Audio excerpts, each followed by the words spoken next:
It's Wednesday, August 12th. Hopefully we can get something whereby the 50% tariffs don't come on in a week's time. Could soon see if U.S. trade talks will pay off. CTV News has learned officials are aiming to have a layout of a deal for Donald Trump before new tariffs take effect. A public expenditure and commitment of this magnitude deserves the direct consent of Saskatoon taxpayers. Both Saskatoon residents is working towards securing a referendum on the $1.2 billion downtown event and entertainment district. When I see these young athletes, they are putting in a lot of effort and time and dedication, and their parents and families are too, by supporting them. The Canadian Junior Boys Championship golf tournament happening in Regina will go live there later this morning. Stay with us, Saskatchewan. Your morning starts right now.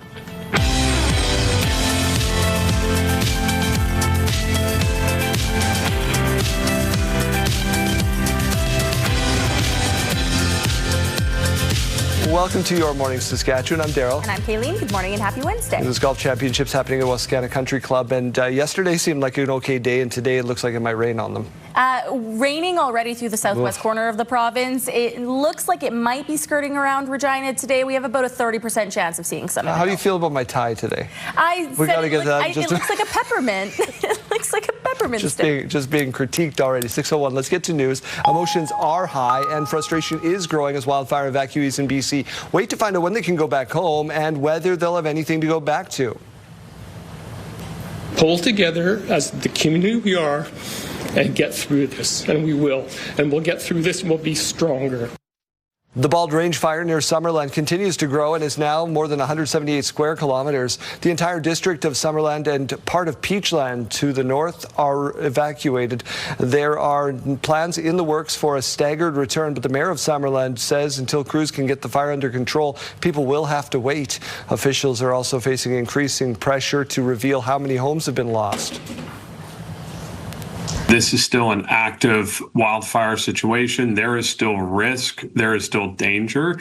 And when it is safe to do so, local governments will undertake rapid damage assessments. Officials insist they need a clearer picture before relaying any news. The Mounties are also now issuing a reminder that if people defy evacuation orders to check on their properties themselves, they will face serious consequences. 20,000 people have been forced from their homes due to 4 major fires in the province. It's one of the largest evacuation operations in recent BC history. Officials in Ontario say the wildfire situation is improving, with dozens of fires extinguished in the last 2 weeks. Continue to see an active fire season here across Ontario. We are making steady progress with fewer fires burning out of control and more people returning to their communities. There are more than 150 active wildfires still burning in Ontario, and 12 are considered out of control, but more than 80 fires have been put out since last update in July. And of the 14 communities evacuated, 6 have been allowed to return home, and 1 is in the process of going back. Saskatchewan safety officials are urging people stay fire vigilant, saying that 5 out of 6 new fires the last week have been human-caused. Of the 6 new fires in the last 7 days, 4 are already out, according to the Saskatchewan Public Safety Agency's latest update, with most of them suspected of being human-caused. The SPSA is reminding you to take fire prevention precautions seriously, especially in dry or forested areas. Wildfires in Saskatchewan continue to be on a downward trend, with just 19 active fires in the province and no fires of note.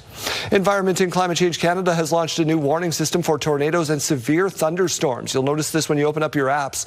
The new polygon warning system will allow forecasters to draw a perimeter around and area they think is most likely to be hit. Alerts can then be pushed out to people in that area, in the specific area. Forecasters hope this will reduce warning fatigue. The previous system issued a broad warning coverage, a large area. During the transition, Environment and Climate Change Canada says they will make both zone-based warnings and polygon available to you. Rescue crews are holding out hope survivors can still be found from Monday's earthquake in Colombia.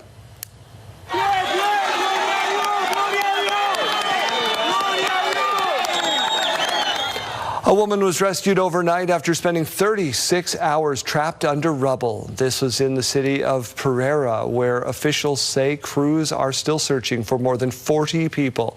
The magnitude 7.4 quake hit Colombia's Coffee region on Monday, which has now killed at least 250 people. Support is also pouring in to the hardest hit regions. The EU this morning pledged $3.2 million in aid. The U.S. has promised $20 million. Regina police and the coroner have opened a death investigation on Elphinstone Street. This is a story we first told you about yesterday. Heavy police presence on the 1100 block of Elphinstone Street. 2 people found dead in the area around 4:30 in the morning. Major crimes and forensics units were there. They questioned some people. The death investigation is being opened in conjunction with the coroner's service. Some residents who spoke with us say they heard gunshots and loud sounds overnight. When I got up this morning, like about 4:30 to go to the bathroom, there was some yelling, and then there was these really loud bangs, and then there was more yelling, and then we heard sirens. Officers say because it's early in the investigation, no further details will be released at this point. If you have any information, call police or Crime Stoppers. Emergency crews had a large presence in downtown Regina Tuesday afternoon after a maintenance platform is believed to have fallen from a building. Police now say 2 men were injured. This one happened in the 1800 block of Hamilton Street when the platform landed in a tree near the sidewalk level. No word on what may have caused the incident. Police say 2 men were taken to hospital with non-life-threatening injuries. Police and occupational health and safety are now investigating. A group of Saskatoon residents is working towards securing a referendum on that $1.2 billion downtown event and entertainment district. Jeremy, you've been following this for quite some time. What's the very latest here? Well, Daryl, a former operator of what is now known as SaskTel Center, Ken Wood, and a few other Saskatoon residents are launching a vote on deed.ca. Wood says it's not an official referendum. Instead, it's a way to gauge interest before launching an official campaign. He says an official referendum would need signatures from 10% of the city's eligible voting population, and a petition would have to be filed within 90 days of the first signature. Whatever one's position on the proposed project, a public expenditure and commitment of this magnitude deserves the direct consent of Saskatoon taxpayers. The city CTV has reached out to the mayor's office for comment on this. Saskatoon City Council set to vote on ending a stream of public funding for art installations. And this comes after the city spent nearly $300,000 on 3 boulder sculptures, which have led to criticism from community members. These boulders were part of the $37 million budget to revamp the landfill and add the material recovery center. But once they were installed in June, the city was criticized about its use of public funds. In response, a motion will go before a committee today to eliminate the provision that up to 1% of certain projects' budgets be allocated for art. All right, they're arguing over seating in Regina, Daryl. Yeah, I don't think it costs $300,000. No shortage of benches in the Heritage neighborhood, though. It has resulted in some people sitting on sidewalks and up against buildings, apparently. It's one of the biggest reasons why a tent community was recently created, they're telling us, in Pepsi Park. We try to provide a safe space for people to go, and ultimately most people just want to sleep, right? They just want to sleep and be able to take a load off. Pretty much everywhere in society they're told to keep moving, and they're kicked along. City has removed 2 benches and a pair of bus shelters in the neighborhood. It says it will work with the community to reinstall them. The Saskatoon Berries are 1 win away from the WCBL Championship Series. Ethan Murdoch's 2-run home run helped pave the way for the Berries to beat the Moose Jaw Miller Express 7-4 last night. Berries can advance with a win tonight. First pitch, 7:05 p.m. Big question is, are they going to get rained on, Kaylee? Well, we are expecting to see some rain today in the province, mainly, though, down through the southwest corner of the province, where we're already starting to see some of that to start our day. That is likely to continue into the afternoon today. Right now in Regina, we're at 9 degrees, mainly sunny skies, winds coming in at 7 kilometers per hour. In Saskatoon, 13 degrees, a bit of that cloud cover to start the day. It's a little bit gray and cloudy out there. Winds currently coming in at 7 kilometers per hour. Let's take a look at that radar and satellite, though, and watch how that system started to move in overnight and where it is currently at. This is our current futurecast. So again, seeing mainly that rain falling through the southwest corner, and of course some of that rain still falling far up north. Also a lot of cloud cover in the province right now to start the day. Into the later parts of the morning, this is at about 11:45. We do start to see it expanding throughout the south. It does reach Estevan later this morning. However, it does seem like we are mainly skirting around Regina. We still have about a 30% chance of getting some light rain, but mainly in Regina today, we're expecting that mix of sun and cloud, most of that rain falling down through swift current.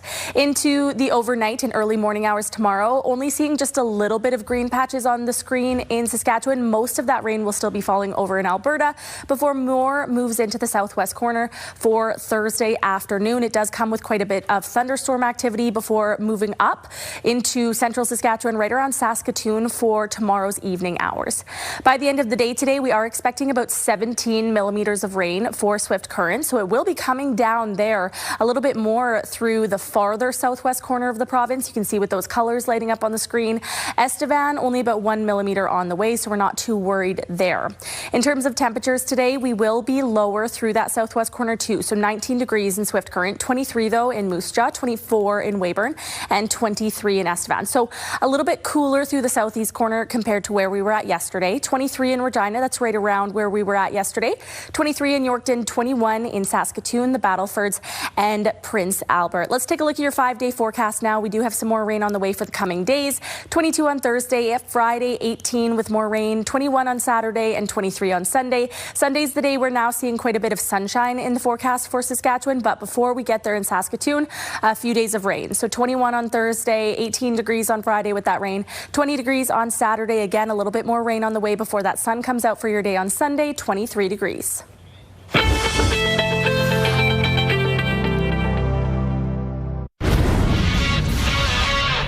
Hi everyone, Mark Rowe inside the Sports Center newsroom with your must-see moment from Tuesday. And for it, we head to the Bronx. The Yankees taking on the Mariners, top one. With a runner on first, Dominic Canzone hits one off second base. And check out the play from George Lombard Jr., who barehands it, throws out Canzone at first. A fantastic reaction by the Yankees' top prospect, delivering the smooth web gem and earning your must-see moment from Tuesday. On Wednesday here on TSN, we have more WNBA action with the Tempo visiting the Wings. Coverage begins at 8 Eastern, 5 Pacific. That's all from the Sports Center newsroom. Have a great day.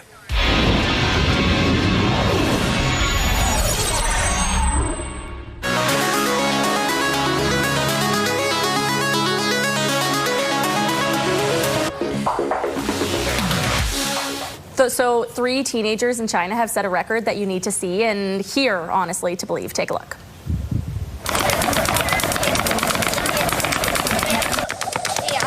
These 3 12-year-olds in southwest China just broke a world record at the 2026 Asian Jump Rope Championships. They made 496 successful jumps in just 60 seconds in the team event. It takes a lot of effort to be this good. Students at the school train 2 to 3 hours daily and even longer on holidays, about 8 to 10 hours a day. Oh, what? There That's they go. Commitment. There they go. Fast feet, fast feet, fast feet, fast feet. Their stamina would be off the charts. The rope handlers would be, I think, a harder job than Mr. Stepper in the middle. Wow. Impressive. Man.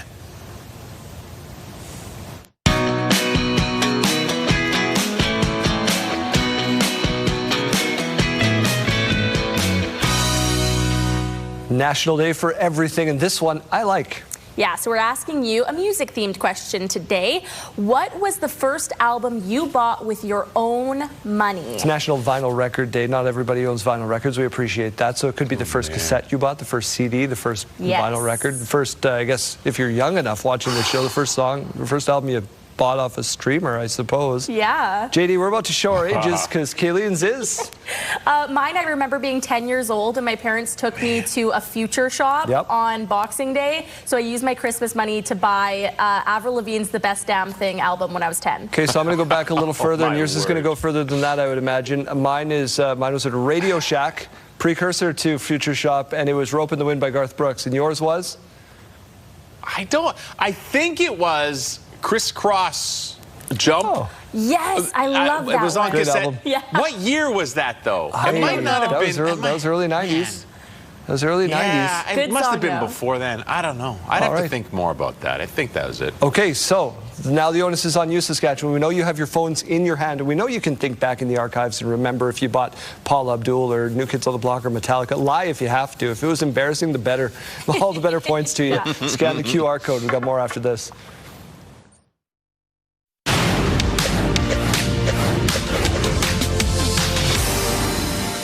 Air Canada shares surged to their highest level since July 2021 as analysts weighed the possible sale of a stake in its Aeroplan travel loyalty program. Bloomberg News reported on Monday that Blackstone is nearing a deal for a minority interest in Aeroplan for about $2 billion. That number implies a significantly higher value for the loyalty business than the market has priced in, Bank of Nova Scotia analyst Connor Gupta said in a note that upgraded the stock to a sector outperform rating. Maple Leaf Foods is reporting quarterly earnings of 44 cents per share, which beat the analyst consensus estimate by about 4.75%, but is down 21.5% from the same period last year. The company reported quarterly sales of a little more than $1 billion, which missed the analyst consensus, and there was a 25% drop year over year. CoreWeave, a provider of computing that powers artificial intelligence systems, surged in pre-market trading after the AI spending frenzy spurred faster sales growth than anticipated. The firm says its backlog, a closely watched measure of future sales, was $104 billion at the end of the quarter, and another $25 billion in new customer commitments had been inked after the period ended. Those are your morning business headlines. For B&M Bloomberg, I'm Roger Peterson. The Saskatoon Berries are now 1 win away from the WCBL final, and our Mike Siona is setting up tonight's big game 2. Mike. Yeah, I'll tell you what, an exciting 7-4 game last night in Moose Jaw, who will be heading up here, by the way, today. And so we're joined by Allison Hladdy this morning, who did not go to Moose Jaw, so she was able to prepare for this when we asked yesterday, because win or lose, we knew there was going to be a game 2. It has come. It is tonight. And perhaps most importantly, it happens on a Wednesday, so hot dogs beware. They're at the park. We got $2 hot dogs, and the first 100 people at the park are going to get a voucher for a free hot dog. Very exciting. Now, that obviously runs all season. I wanted to make sure that everybody knew that Wiener Wednesdays continues into the playoffs here. Obviously, last night, so exciting. Best of 3 series, so it could be wrapped up tonight. Yeah, absolutely. If the team takes the win tonight, we'll be moving on to the WCBL champions, and if not, we'll be playing back in Moose Jaw on Thursday night. Perfect. So fleeting are the opportunities to watch the WCBL this year. Obviously, the East Division final, game 2 tonight. And then if Saskatoon wins, you guys will be the lower seed in the final against whichever West champion emerges, right? Correct. Yeah, we'd be the lower seed either after Okotoks or Sylvan Lakes, so we'd be playing back home here on Sunday. Perfect. Now, for those of you watching in Moose Jaw, it's a different scenario. There could be a 1 seed or a 2 seed, depending on who advances from the West, yada, yada, yada. We'll not get too far into that, but make sure you're checking the schedules. As far as tonight goes, though, tickets going fast, probably almost sold out right now. Yeah, just a few seats left, but we'll have standing room tickets available all day, so make sure you get them if you want to make it to the game tonight. Now, what can fans who maybe haven't gone and like, you know what, hey, this might be one of our last chances, if not the last chance to see the Berries, kind of talk us through the atmosphere when that place is packed? Absolutely. It's a lot of fun. We like to get excited for the players when they're walking up. One of our players has a song. We all clap along to his song before he walks up, and everyone just gets really into it, especially for playoff baseball. Everyone just is happy to be there, have a great energy, and it's a lot of fun. Yeah, a little bit more intensity, obviously. Opening pitch tonight right here in Saskatoon, game 2 of the East Division Finals. Playoffs on a Wiener Wednesday. I'm going. Mike, thank you very much. We look forward to more preview after 7 o'clock. So look at your national forecast today. In Vancouver today, 24 with a mix of sun and clouds, some more rain in Alberta today. Calgary up to 16 and Edmonton up to 19 degrees. Over in Winnipeg, 26 with a mix of sun and cloud. In Toronto today, we're seeing a high of 24 degrees, but we are also tracking the risk of some thunderstorms. Ottawa as well, risk of some thunderstorms, 26, and similar conditions over in Montreal today. Fredericton, a bit more of that sunshine, 27. Halifax, a lot more of that sunshine, 28 degrees. And cloud cover in St. John's today, up to 18 degrees. As we go to break, here's a look at your gas prices. In Regina, your average price, $162.9. You could find it for as low as $145.9. In Saskatoon, your average price, $158.9, and you could find it for as low as $147.8. In the farm markets today, we find the street price of canola at $729.05 per ton. The futures price, $781 even. Amber durum wheat, $272.48 per ton, and red spring wheat at $278.61 per ton. And the Canadian dollar continues to trend up. It's now at 71.80 cents US. The Junior Boys Golf National Championships is happening in Regina, and we'll tee it up a little later on. Stay with us.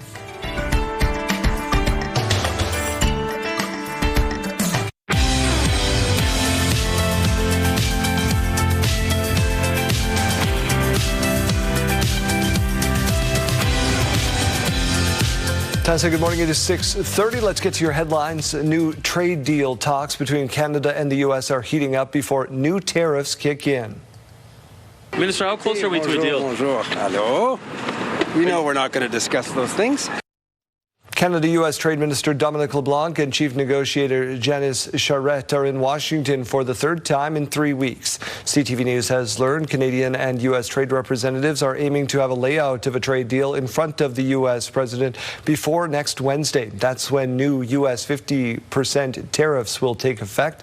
Concessions up for discussion include lowering U.S. sectoral tariffs.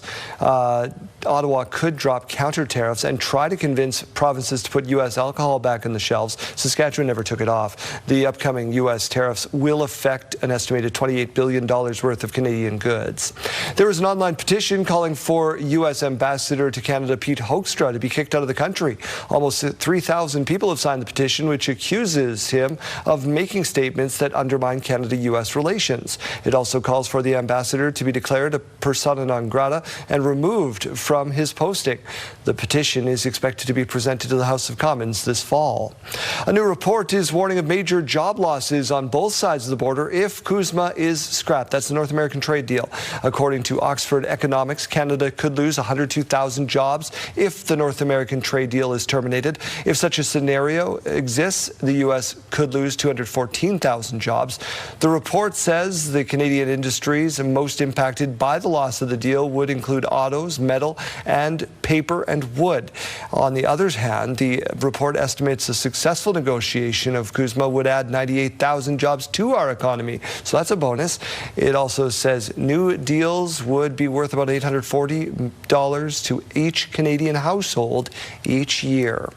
A bridge south of Prince Albert near the turnoff to Saskatoon is set to come down. Signature Development says following a comprehensive engineering and structural review, the historic bridge along Highway 2 will be demolished. It's on your screen right now. The bridge was determined to be structurally unsafe and economically unfeasible to preserve. Bridge documentarian Scott Warniak says he understands why the bridge needs to be taken down, but he's sad to see part of Saskatchewan's history come down. When I was up there filming it a couple of weeks ago, I went, boy, this isn't looking too good. And then I understand that if it's not safe, then it would cost an insane amount of money to refurbish it to make it safe and bring it up to code. And I get it. At the same time, I was really sad. Signature Development says it will be put up for a commemorative monument at the location of the old bridge, so they will preserve its memory in some way. Weather permitting, you could catch a glimpse of a partial eclipse today.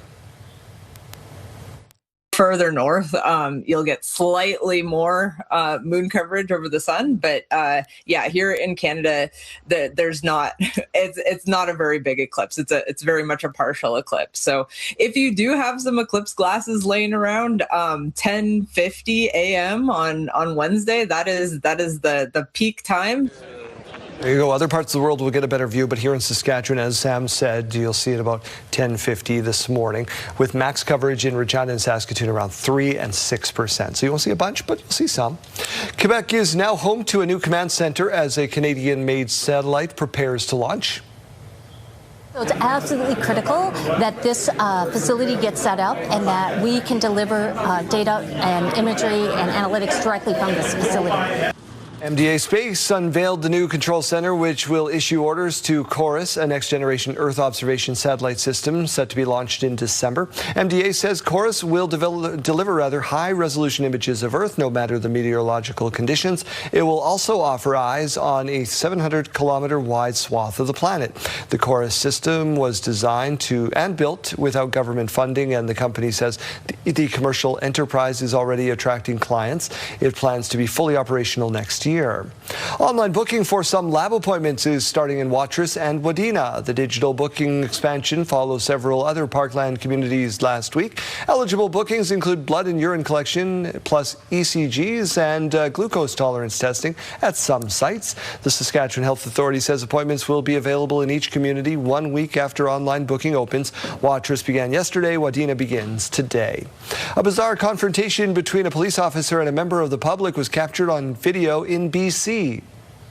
I mean, he was on top of the vehicle trying to pull the lights off. Then he was jumping up and down on the windshield, and it buckled in. This was on Lonsdale Quay in Vancouver. A man on the roof of a police cruiser tried to rip the lights off and try to smash the windshield. This is odd.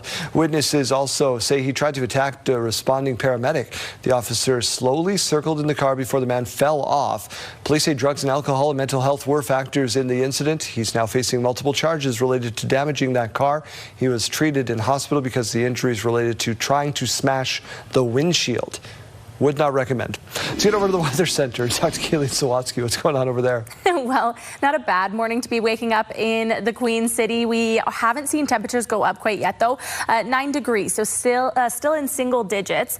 A mix of sun and cloud, and winds currently very calm, only coming in at 7 kilometers per hour. Similar wind conditions up through Saskatoon, but it is a little bit warmer. 13 degrees to wake you up. Also seeing a bit more of that cloud cover. It's a little bit gray out there to start the day. We will be seeing a bit more of that sunshine in the afternoon, though.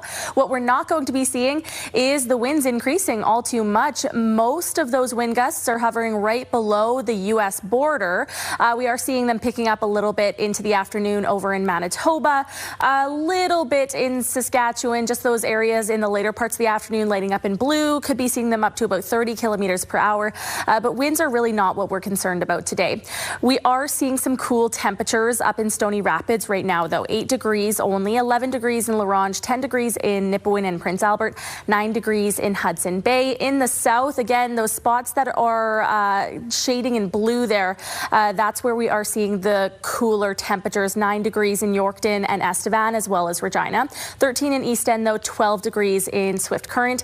Also going to be seeing some rain today, mainly down south. 19 degrees in Swift Current with that rain. 23 in Moose Jaw. We do have a chance of seeing some light rain there. 24 in Weyburn and 23 in Estevan. Again, later on in the morning, could be seeing just a little bit of light drizzle in Estevan as well. 23 in Regina today. It looks like the system is going to be curving right around Regina.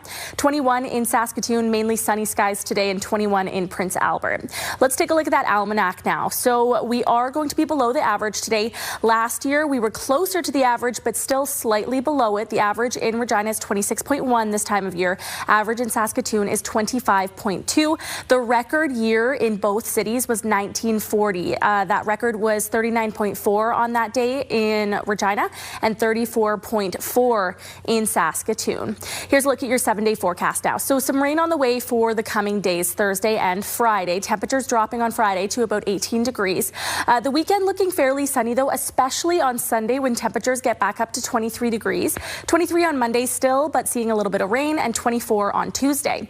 In Saskatoon, again, some rain for the coming days, but Sunday's the day to really look forward to it. That high of 23 and a lot of sunshine expected. 22 on Monday with more cloud cover moving in, and the sun coming back out on Tuesday with that high of 24 degrees.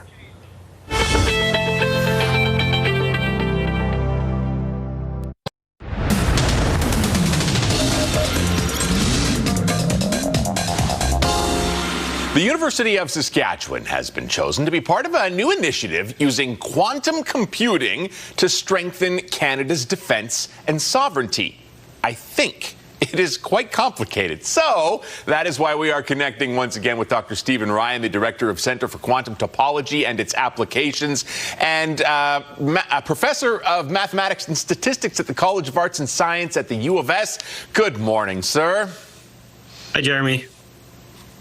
Okay, so let's get right into it. It's called DISH, Defense Innovation Secure Hub. What exactly is going on here?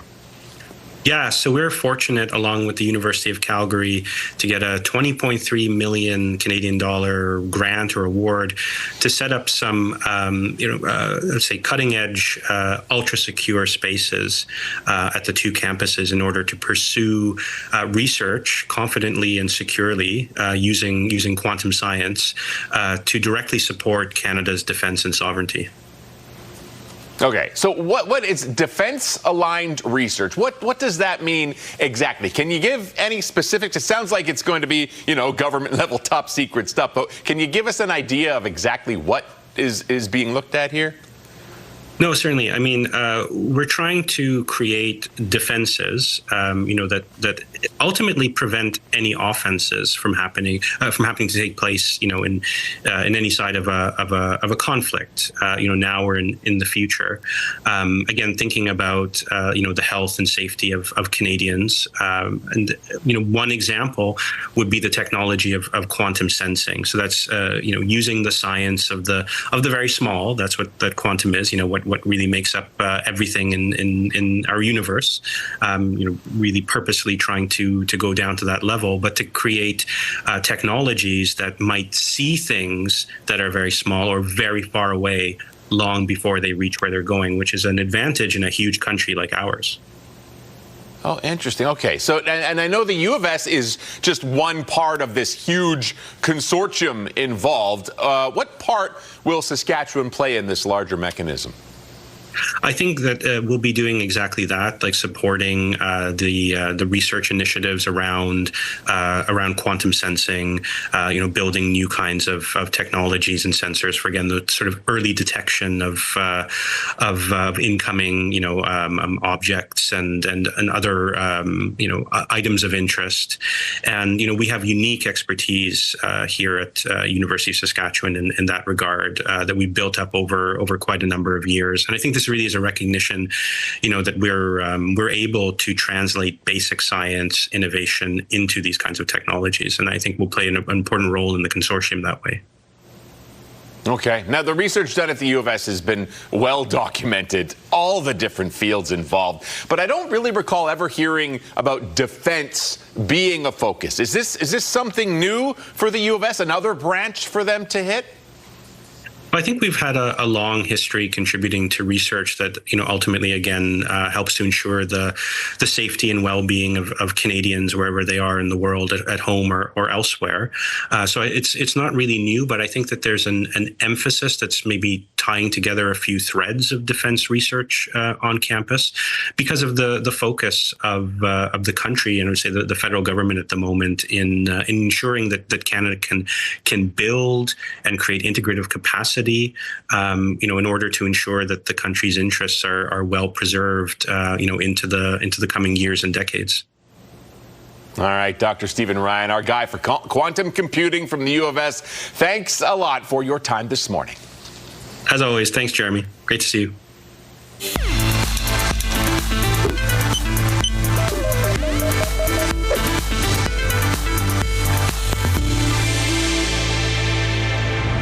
Virtual reality technology is helping Alberta seniors experience familiar places and new environments right from the comfort of their own home. CTV's Quinn Keenan reports. Since April, residents have been able to take advantage of the VirCube Flexi. It projects immersive scenes 270 degrees around a cube. The response so far has been overwhelmingly positive. So far, I've heard lots of good feedback. They really love being able to feel like they're getting out.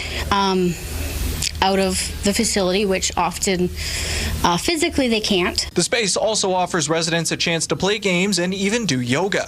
So far, the virtual tours of real-life locations has been the biggest hit. I love it. Every chance I get, I'm there trying to see what they have new.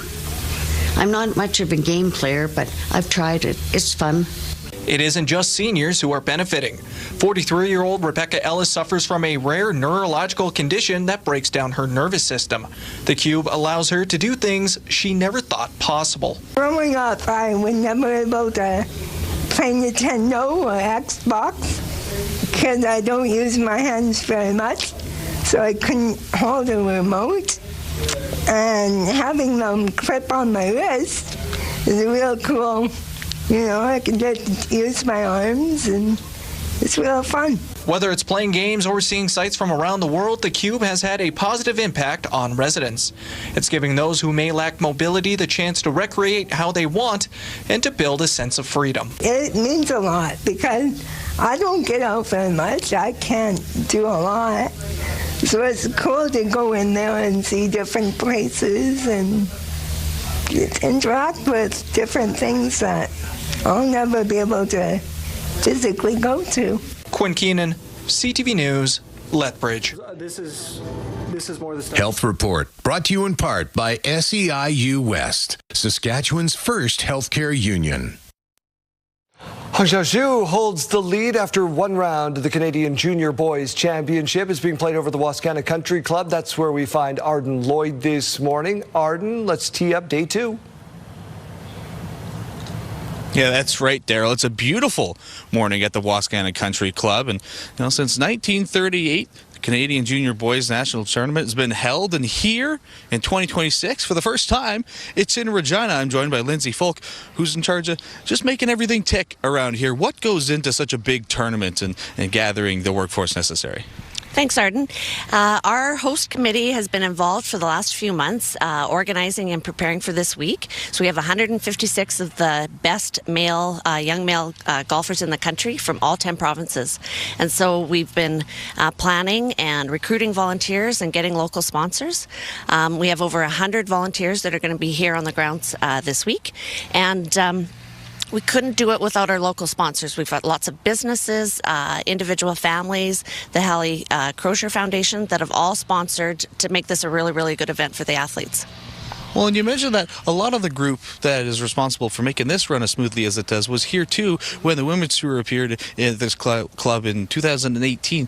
Just how much experience, really helps put together such a great event. Yeah, that is true. Lots of our planning committee were volunteers or leads in 2018.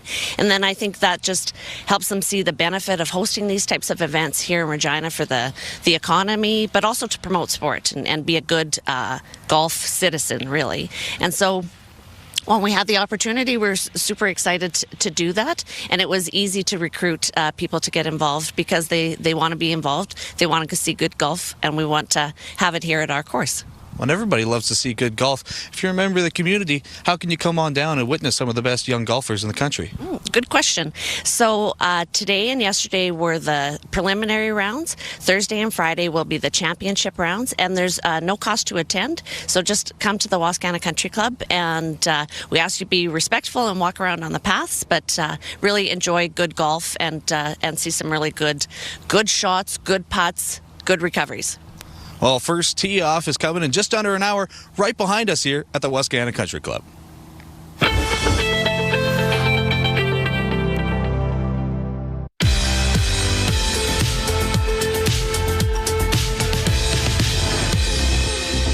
It's August 12th, and we have these milestones to share with you. We'll start off with a big happy birthday going out to Christina. We hope you have a great day. Lots of love from Lori and Eric. Happy birthday to Regan, your auntie, uncle, mom, dad, Alex, and Papa Nelson. All hope you enjoy your special day. And happy birthday to Sandra as she turns 75 today. Much love coming your way from your sister Melody. Milestones, brought to you by Harbor Landing Village, an award-winning senior care and living community in Regina. If you have a milestone coming up, send us an email to yourmorningsaskatchewan@ctv.ca or simply scan that QR code on your screen. Please send those in at least one day in advance. All right, Chase, what's going on the radio? We got the green memo today. This is awesome. We're matching. Finally, we're reading those emails before work. Today we're talking about Love is Blind, so we wouldn't have been able to match up had we been on to that show. But that was the big announcement yesterday. It's coming to Canada. I had to talk to my wife, which one of the reality shows this is, but audition process is on right now until November. We'll let you know how you can get in for that. Also, if you've done some blind dates in the past, we want to know how those went for you. You can text over to 54321. Combating AI artists, streaming platforms, how they're going to be warning you if you're listening to a real person or not. And of course, 10 Minutes on the iHeartRadio app continues on here to enter you for Cameron Whitcomb in Nashville to see him at the Ryman Auditorium.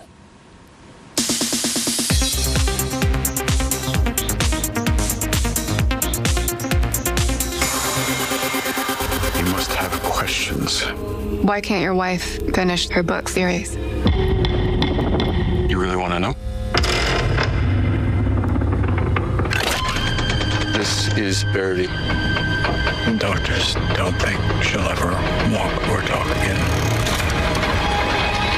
Or will she? Here's your first look at Verity, based on Colleen Hoover's best-selling novel. Anne Hathaway, Dakota Johnson, and Josh Hartnett star in the psychological thriller. Verity, which was originally due out in May, opens in theaters October 2nd. Bette Midler is this year's recipient of the Woody Guthrie Prize, which honors artists who exemplify Guthrie's legacy of speaking out through art and working for social change. Midler, the award-winning entertainer and longtime activist, is set to be honored October 16th at an event in Tulsa, Oklahoma, near where Guthrie was born. In Hollywood, I'm David Daniel.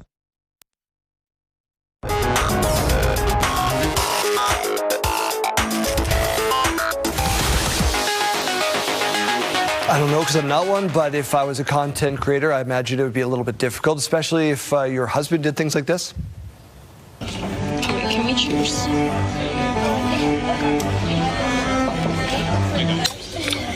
I got it. Broke the glass clean off. All his job was to clink glasses. Oh, no. Oh, boy. Server says it happens a lot. He looks a little shocked. Oh, really? I mean, I was a server. I've seen lots of people break glasses, not like this. Well, that's new. Lucky he didn't spill. That might be better content than what she was planning originally. Yeah. Yeah. Probably. An upgrade. Let's get to a little reassurance and how it goes a long way, even for your pets. It's okay. Yeah, it's okay. It's okay. Yeah, Gideon, the parrot's owner, always comforts him when he's scared by saying, it's okay. So now he needs to say it when he needs to soothe himself, like he's doing it here. When he sees a scary suitcase in the room, he just says, it's okay. We had a blue-fronted Amazon growing up, parrot, and it scared our pit bull. Chased it around the house. They are mean in some cases. Time out. Headlines, weather forecast after this.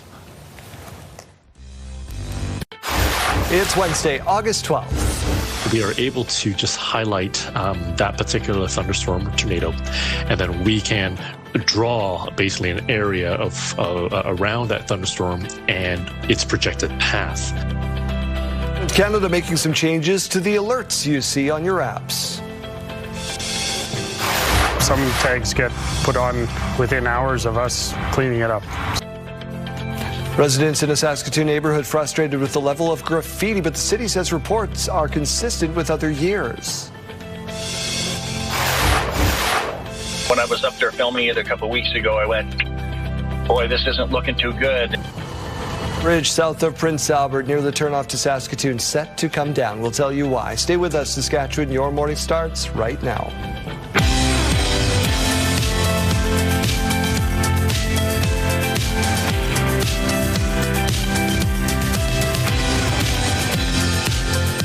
To your morning, Saskatchewan. I'm Daryl. And I'm Kayleen. Good morning. Happy Wednesday. People are gathering for a front row seat for today's solar eclipse. Total eclipse happening in various parts of the world. We're not going to see much of it. 10:50 this morning. Saskatoon gets 3%. Regina gets 6%.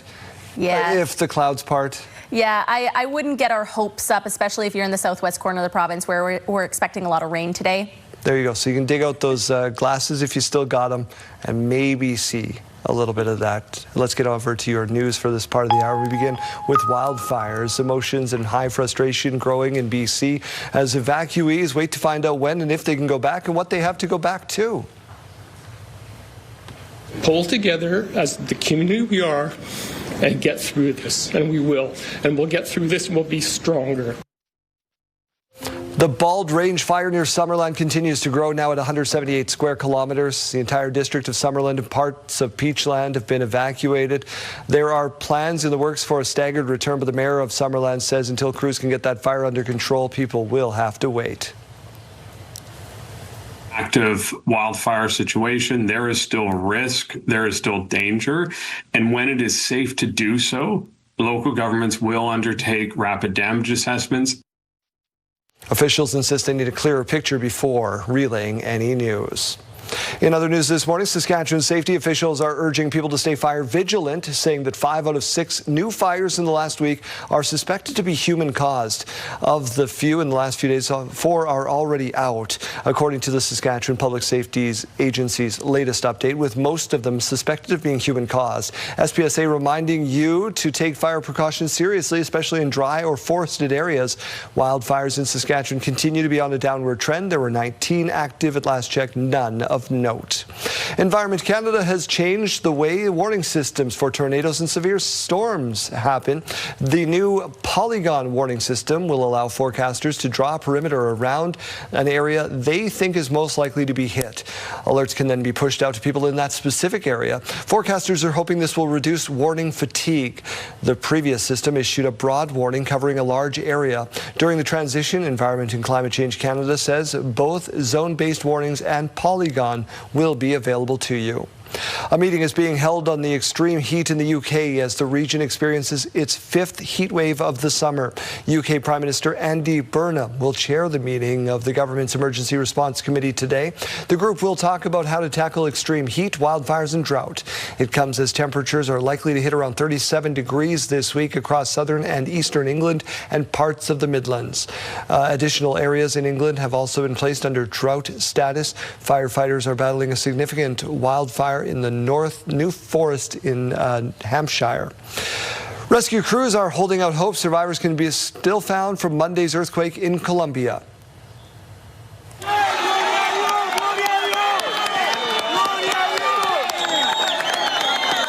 A woman was rescued overnight after spending 36 hours trapped in the rubble. This was in the city of Pereira, where officials say crews are still searching for more than 40 others. Magnitude 7.4 quake hit Colombia's Coffee region Monday, now killed about 250 people. Support is pouring in from the hardest hit regions. The EU pledging $3.2 million, the U.S. pledging $20. Regina police continue to investigate after a pair of bodies were found early yesterday morning. Happened on the 1100 block of Elphinstone Street. They're asking anyone who may have seen anything to come forward. In the meantime, the coroner's service and officers continue to do their work. Residents told CTV News yesterday they heard gunshots and loud sounds overnight. When I got up this morning, like about 4:30 to go to the bathroom, there was some yelling, and then there was these really loud bangs. And then there was more yelling, and then we heard sirens. No further details or names have been released. We will continue, of course, to follow this. Emergency crews had a large presence in downtown Regina after a maintenance platform is believed to have fallen from a building. Police now say 2 men were injured. It happened on the 1800 block of Hamilton Street when this platform landed on a tree near the sidewalk level. No word on what may have caused this to happen. Police say 2 men were taken to hospital with non-life-threatening injuries. Regina Police and OH&S are investigating. A group of Saskatoon residents is working toward securing a referendum on the $1.2 billion downtown event and entertainment district. Jeremy, we followed this so extensively. Who's leading the charge? The man leading the charge is a former operator of what is now Sask Tel Center. Ken Wood is his name, and he, along with other Saskatoon residents, are launching a voteondeed.ca. Now, he says it's not an official referendum. Instead, it is a way to gauge interest before launching an official campaign. He says an official referendum would need signatures from 10% of the city's eligible voting population, and the petition would have to be filed within 90 days of the first signature. Whatever one's position on the proposed project, a public expenditure and commitment of this magnitude deserves the direct consent of Saskatoon taxpayers. The CTV has reached out to the mayor's office for comment on this. Saskatoon City Council set to vote on ending a stream of public funding for art installations. This comes after the city spent nearly $300,000 on 3 boulder sculptures, which have led to criticism from community members. These boulders were part of the $37 million budget to revamp the landfill and add the material recovery center. But once they were installed in June, the city was criticized about its use of public funds. In response, a motion will go before a committee today to eliminate the provision that up to 1% of certain projects' budgets be allocated for art. Well, Daryl, the Canadian Taxpayers Federation renewing its call for tax relief at the gas pump. Yeah, you remember we spoke about this on the show yesterday. The gas tax honesty report is out detailing taxes you pay at the pump and where that money goes. Taxpayer Federation is hoping the federal government will extend its fuel tax relief and is hoping the province of Saskatchewan will follow suit. They say drivers are paying about 30 cents a litre in tax alone. We're calling on the Prime Minister to keep the federal gas tax at zero past September, and we're also calling on the Premier to cut the provincial gas tax to save drivers money, as well as do what Ontario Premier Doug Ford has done recently and call on the Prime Minister to keep the federal gas tax cut. The federal tax break is currently set to expire on Labor Day, barring an extension. You can stream that full conversation, by the way, on our website. City of Prince Albert is expanding availability for fall aquatic programs. Around 1,750 spaces will be open for swimming lessons and leadership and lifeguard certification courses this fall from September all the way to December. The city says the expanded schedule reflects a strong demand for aquatic programs in the community. About 845 spaces will be open for September and October. They will be available to view online starting today, with registration beginning on the 19th. You can find that citypa.ca/swimming. Saskatoon Berries are now 1 win away from the WCBL Championship Series.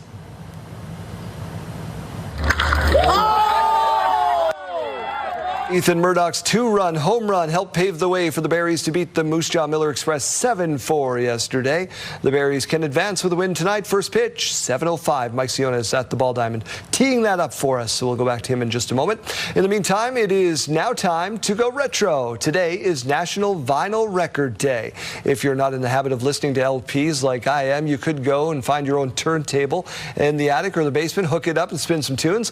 While vinyl records left the music industry mainstream decades ago, they are making a huge comeback among audiophiles. Some top artists have been releasing their albums on vinyl for years. You probably know this. Another way to celebrate, visit your local record store. You can post photos to social media with the hashtag Vinyl Record Store Day. And we're asking people at home the first record they bought with their own money. Could be CD, could be cassette tape, and this is going wild right now. Absolutely wild. I have worked here for 5 years. I'm comfortable saying this is our most successful question of the day yet. Better than what did you name your car? Name Your Car Day does really well too. This one has gone crazy. Our text line is flooded this morning, so thank you to everybody who's watching this morning. Let's turn our attention to the morning view, though. It's brought to you by Stars Lottery, your ticket funds life-saving care across Saskatchewan. We are now into the double digits, so we're at 10 degrees in Regina, mix of sun and cloud, and winds currently coming in at 6 kilometers per hour. So those winds aren't really bothering you too much. We have started to see just a little bit of precipitation in the area around Saskatoon, though. No surprise considering our look at the radar and satellite earlier on this morning and how that system has been tracking. 14 degrees right now, though, with those winds still very calm. Here's a look at that radar and satellite. So we saw that system tracking eastward again right now, right around Saskatoon. Also seeing some of that rain falling in the southwest corner of the province and also far up north to start the day. As you can see at the current look. So that system is starting to push away from Saskatoon. Down in the southwest corner, it's trying to extend over, reaching towards the east. It's going to be over near Estevan later on in the morning and into the early afternoon. Still seeing some of that rain falling in the far north as well in parts of central Saskatchewan, but the most rain today is going to be falling in Swift Current right along that southwest border as well. Into Thursday, though, we are talking about another rather large system moving in from Alberta, bringing with it some more of that thunderstorm activity. Regina, Saskatoon, both also expecting to be getting some rain tomorrow and even into Friday as well. These numbers have changed a little bit. So take a look at your screen. By about 12:30, so just past midnight, Swift Current expecting to see about 14 more millimeters of rain, about 6 millimeters now expected for Moose Jaw, and the number in Estevan has gone up from 1 millimeter expected to 3 millimeters expected. So we'll keep you updated as that continues to change.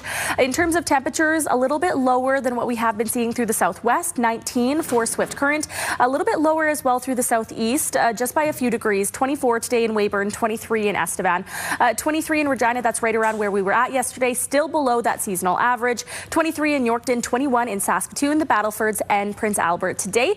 Here's a look at that 5-day forecast now. So as we mentioned, rain on the way for the coming days, 22 on Thursday, dropping to 18 on Friday. The weekend looking not so bad in Regina, though, 21 on Saturday, mainly cloudy, and then those clouds will be clearing for Sunday, 23 degrees. In Saskatoon, again, some rain on the way for the coming days, 21 on Thursday, 18 on Friday, 20 degrees on Saturday. We are seeing a bit of rain into the early parts of our weekend, but Sunday is looking really bright and clear, 23 degrees.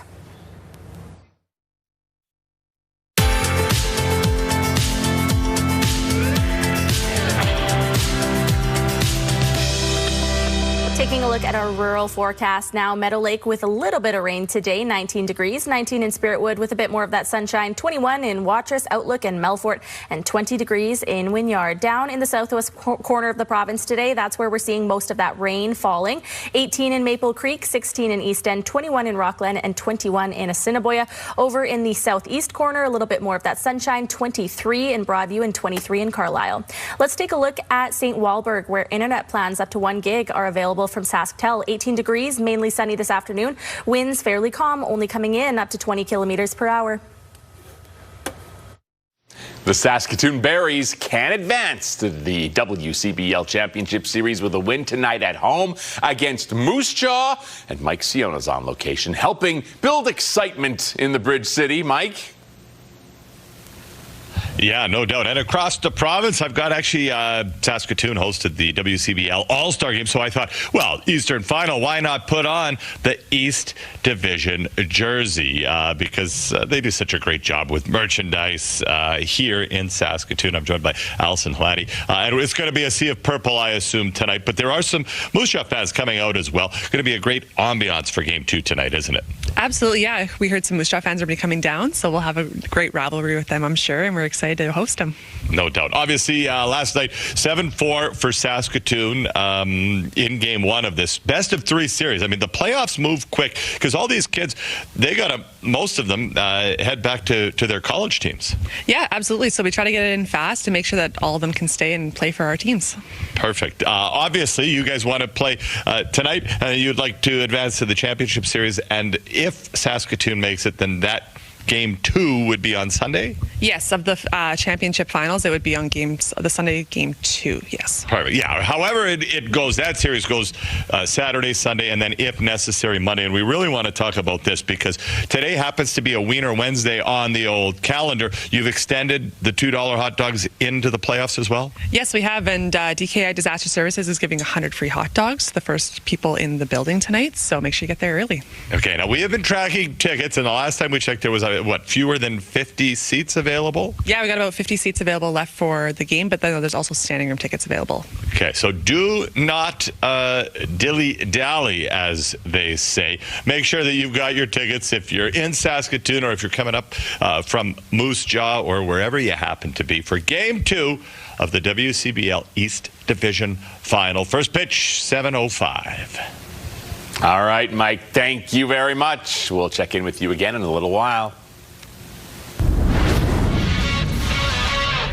Hi, everyone. Mark Rowe inside the Sports Center newsroom with your must-see moment from Tuesday. In Fort, we head to the Bronx. The Yankees taking on the Mariners, top one. With a runner on first, Dominic Canzone hits one off second base. And check out the play from George Lombard Jr., who barehands it, throws out Canzone at first. A fantastic reaction by the Yankees' top prospect, delivering the smooth web gem and earning your must-see moment from Tuesday. On Wednesday here on TSN, we have more WNBA action with the Tempo visiting the Wings. Coverage begins at 8 Eastern, 5 Pacific. That's all from the Sports Center newsroom. Have a great day.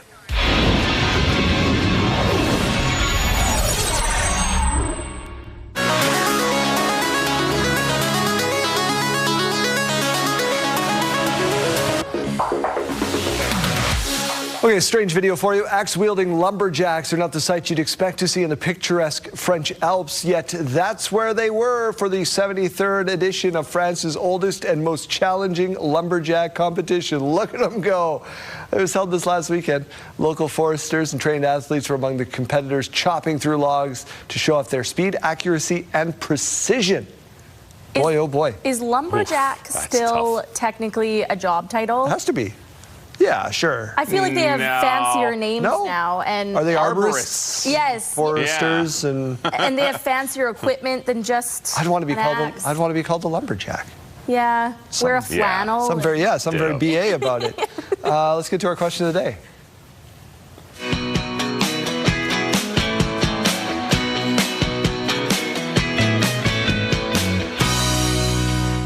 As we told you in the newscast, it is a record store day, National Vinyl Day. So we asked you what the first album with your own money you purchased was. Kayleen, 60 seconds on the clock, and go. We have so many. We're going to try and speed run this. A K-Tel mixed album that was purchased at a local grocery store. I remember those. We had Karen S. saying my first album I bought was Shania Twain's The Woman in Me on CD when it was first released back in 1995. That's a great answer.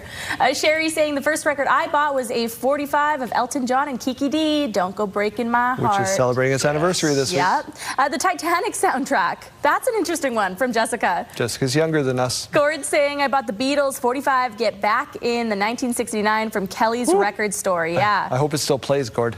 Billy Joel, Glass Houses, giving away my age. It's now considered vintage. And I like Billy Joel. Still a fantastic album. Yeah. Oh, yeah. Phil in Saskatoon, very first album he bought was in 1977, Meatloaf, Bad Out of Hell, followed by Prism, See Forever Eyes, was good music back in the day.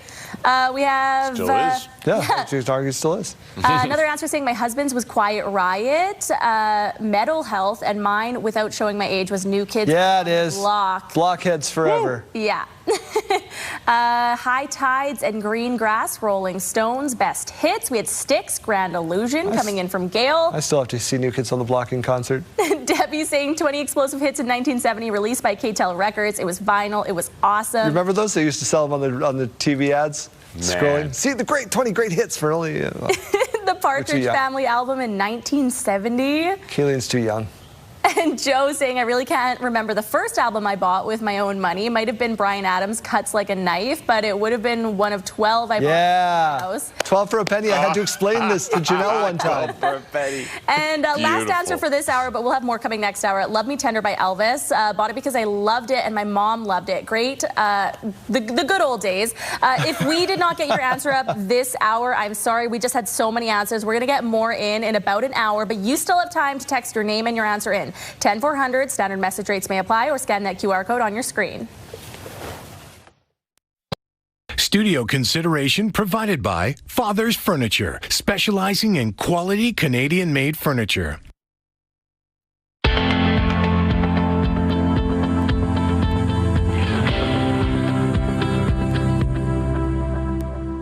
My favorite part of the show, it is the morning mystery. We've got 3 clues lined up for you. It is an event we are trying to name, okay? 3 clues. Clue number 1 is this. Typically happens in the 40 days following the summer solstice. Meant to describe the hottest and most humid days of the year. And it's named after the period following the heliacal rising of the star system Sirius. I don't know. I'm going to hazard a guess here. I am Blanking on this one. Mine is incorrect, but I'm confident in writing it down. Yeah, no, mine too. But I'm just because there's a partial eclipse today. I went with eclipse. Did the same Did thing. you do the same thing? Yeah, only because that's what it is today. What did you write? Summer question mark? What is the answer to today's morning mystery? Dog days of summer. Days. Okay. I thought we were going with a scientific name here. Meant to describe the hottest and most humid days. I thought the dog days of summer were said. We have to ask Noel, our expert. Yeah. Why we say I thought we were going with a science name here. We're going to protest. Yeah, me That's too. today's morning mystery.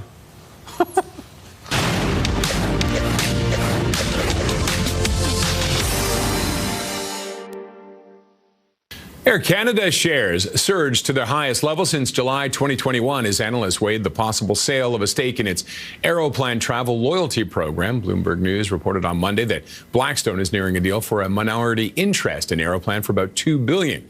That number implies a significantly higher value for the loyalty business than the market has priced in, Bank of Nova Scotia analyst Connor Gupta said in a note that upgraded the stock to a sector outperform rating. Maple Leaf Foods is reporting quarterly earnings of 44 cents per share, which beat the analyst consensus estimate by about 4.75%, but is down 21.5% from the same period last year. The company reported quarterly sales of a little more than $1 billion, which missed the analyst consensus, and there was a 25% drop year over year. CoreWeave, a provider of computing that powers artificial intelligence systems, surged in pre-market trading after the AI spending frenzy spurred faster sales growth than anticipated. The firm says its backlog, a closely watched measure of future sales, was $104 billion at the end of the quarter, and another $25 billion in new customer commitments had been inked after the period ended. Those are your morning business headlines. For B&M Bloomberg, I'm Roger Peterson. For a look at our national forecast, Vancouver 24 degrees today, Calgary with some rain 16 degrees, Edmonton looks like conditions will be clearing up from that precipitation 18 degrees today, mainly cloudy though. Winnipeg with some rain now expected 26 degrees. Turning our attention out to Toronto with some chance of rain, risk of thunderstorms 24 degrees. Similar conditions in Ottawa, however, up to 26 and 26 in Montreal as well. A bit more sunshine over in Fredericton 27 degrees, Halifax with that sunshine 28, and St. John's with the cloud cover 19 degrees today. As we go to break, here is a look at those gas prices in Regina. Your average price $162.9. You could find it for as low as $145.9. In Saskatoon, your average price $158.9, and you could find it for as low as $147.8. In the farm markets, we find the street price of canola at $729.05 per ton. The futures price $781 even. Amber Durum wheat $272.48 per ton. Red Spring wheat $278.61 per ton. And the Canadian dollar is up today. It's at 71.80 cents US. After the break, how a little-known grain could help cut costs for producers. Stay with us.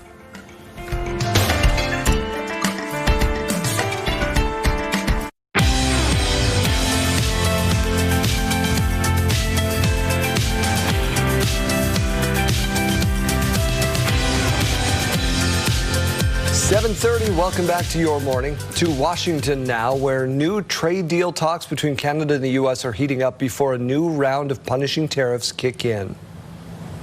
Minister, how close are we to a deal? Bonjour. Hello. We know we're not going to discuss those things. Canada-U.S. Trade Minister Dominic LeBlanc and the chief trade negotiator Janice Charette are in the U.S. Capitol for the third time in as many weeks. Their meeting with U.S. Trade Representative Jameson Greer lasted about an hour. CTV News has learned Canadian and American officials are aiming to have a layout of a trade deal in front of the U.S. president before next Wednesday. That's when that next round of 50% tariffs on a wide range of Canadian goods is set to take effect. Meantime, a new report is warning of major job losses on both sides of the border if the Canada-U.S.-Mexico trade agreement is scrapped. According to Oxford Economics, Canada could lose 102,000 jobs if the deal is terminated. In such a scenario, the U.S. would lose 214,000 jobs as well. The report says Canadian industries most impacted by the loss of CUSMA would include autos, metal, paper, and wood. On the other hand, the report estimates a successful renegotiation could add 98,000 jobs to Canada's economy. Officials from around the world are in Denmark this week, working toward shoring up global defenses. to create defenses, that ultimately prevent any offenses from happening to take place, in any side of a conflict, now or in the future. It's called DISH. That stands for Defense Innovation Secure Hub. The University of Saskatchewan, along with the University of Calgary, received a $20.3 million grant to set up some cutting-edge, ultra-secure spaces. They're using quantum science to directly support the country's defenses. Dr. Stephen Ryan says they're working toward using quantum science to directly support the country's defenses. You can stream our full conversation right now on our website. Quebec is now home to a new command center as a Canadian-made satellite prepares to launch. It's really critical that this facility gets set up and that we can deliver data and imagery and analytics directly from this facility. MDA Space unveiled the new control center, which is set to issue orders to Chorus, a next-generation observation satellite system set to launch in December. MDA says Chorus will deliver high-resolution images of Earth no matter the meteorological conditions. Other news this morning, Saskatoon police are looking for suspects in a bear mace attack. Police say it happened Monday morning in the 100 block of Clancy Drive, where two unknown men approached a 55-year-old man and assaulted him before deploying bear spray. The victim was treated by paramedics on scene. Residents in a Saskatoon neighborhood are frustrated with the level of graffiti, but the city says reports are consistent with other years. Residents noticed this graffiti near 8th Street in Saskatoon earlier in the summer, covering a large wall in Briarwood. The city councillor Scott Ford says the city doesn't think it's hate speech or gang related, but it does qualify as a special and unique case due to the space it covers. Community members say they're happy to hear the city plans to remove it soon. We rely on the public to put in graffiti, and this is where, when these tags are redone, continue to put them in, because then, it could be duplicates, they may not be. Some tags get put on within hours of us cleaning it up. The city says River Landing is the most often targeted area. Graffiti can be reported to the city of Saskatoon by phone or through its website. After a string of thefts and vandalism at a City of Saskatoon garden allotment, gardeners are calling on the city to take action. Gardeners at the Gladstone Crescent location say theft has been a long-running issue, but recently it's been increasingly difficult. The garden doesn't have a fence or security cameras, and they're hoping the city will implement some form of security to keep vandals out. We have people that are coming and destroying that sense of community. They're taking something that doesn't belong to them, which is theft, and it becomes vandalism when entire fences are ripped out and taken along with them, when entire crops of tomatoes or corn are entirely taken away, and those are like entire summers of labor and love from many people here who are seniors. We've reached out to the city and we're awaiting response. A bridge south of Prince Albert near the turnoff to Saskatoon is set to come down. Signature Development says following a comprehensive engineering and structural review process, the historic bridge along Highway 2 will be demolished. The bridge was determined to be structurally unsafe and economically unfeasible to preserve. A bridge documentarian says he understands why it has to come down, but he's sad to see it happen. When I was up there filming it a couple of weeks ago, I went, boy, this isn't looking too good. And then I understand that if it's not safe and it would cost an insane amount of money to refurbish it to make it safe and bring it up to code, I get it. At the same time, I was really sad. The development company says they'll put up a commemorative monument at the location of this old bridge. Researchers in PEI are testing a little-known grain that could help cut costs for growers while lowering greenhouse gas emissions. Do is add more tools to the toolbox for farmers. The grain is known as kernza. It's unlike wheat or barley. It grows back every year, so farmers don't have to seed every single spring. It also works as a grain for human use, with some bread and beer already being made with it. It can be used as forage for livestock. For now, its market is relatively limited, but it's definitely an innovation that could really catch on. Takeaways seem to be coming in bunches for last year's Grey Cup winning defense for the Saskatchewan Roughriders, but they've struggled this year to make that happen. Jonathan Edwards' interception last week marked the first interception by a defensive back all season for the team. It's totaled just 3 interceptions on the season, with a total of 13 forced turnovers. The encouraging thing, I think, is, I think we're still maybe +3 or something like that in the ratio. And, we only had the 1 in the back end so far, 3 total. But we're still creating turnover. He also mentioned the team is finding ways to win despite that a little loss of turnover. You ought to see this next video from the Toronto Zoo.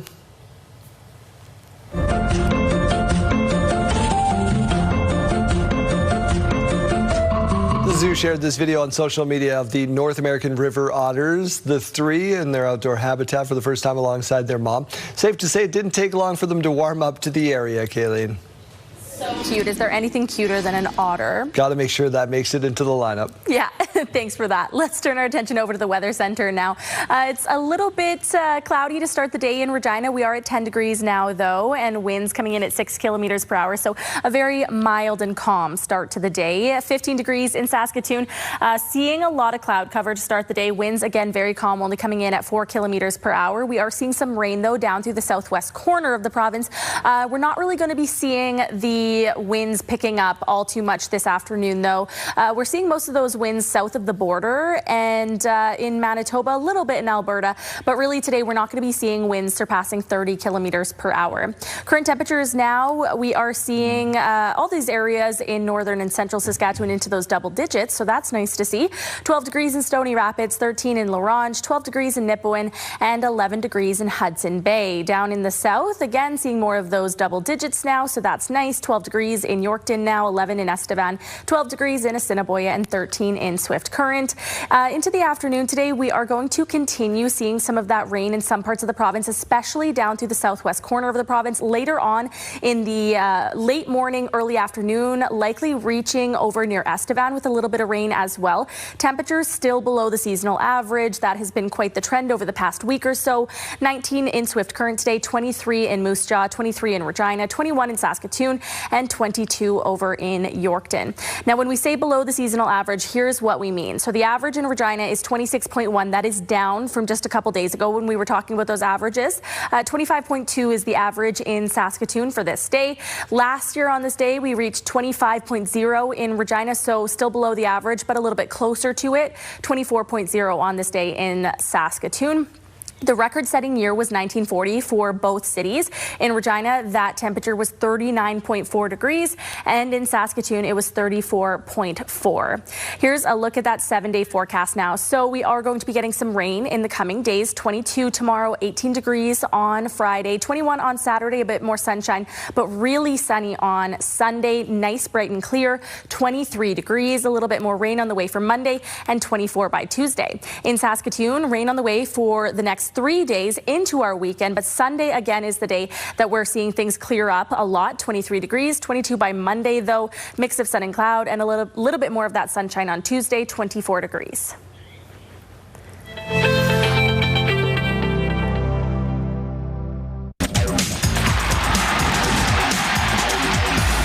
Regina Rams almost back to training camp, if you can believe it. And before they do that, they're going to, in the meantime, they're doing a flag football camp. And Mark McConkey is the head coach of that program. He's in with us this morning. Can you believe you're already at this point where you're going to start putting pads on and getting kids out on the field? Yeah, it's hard to believe.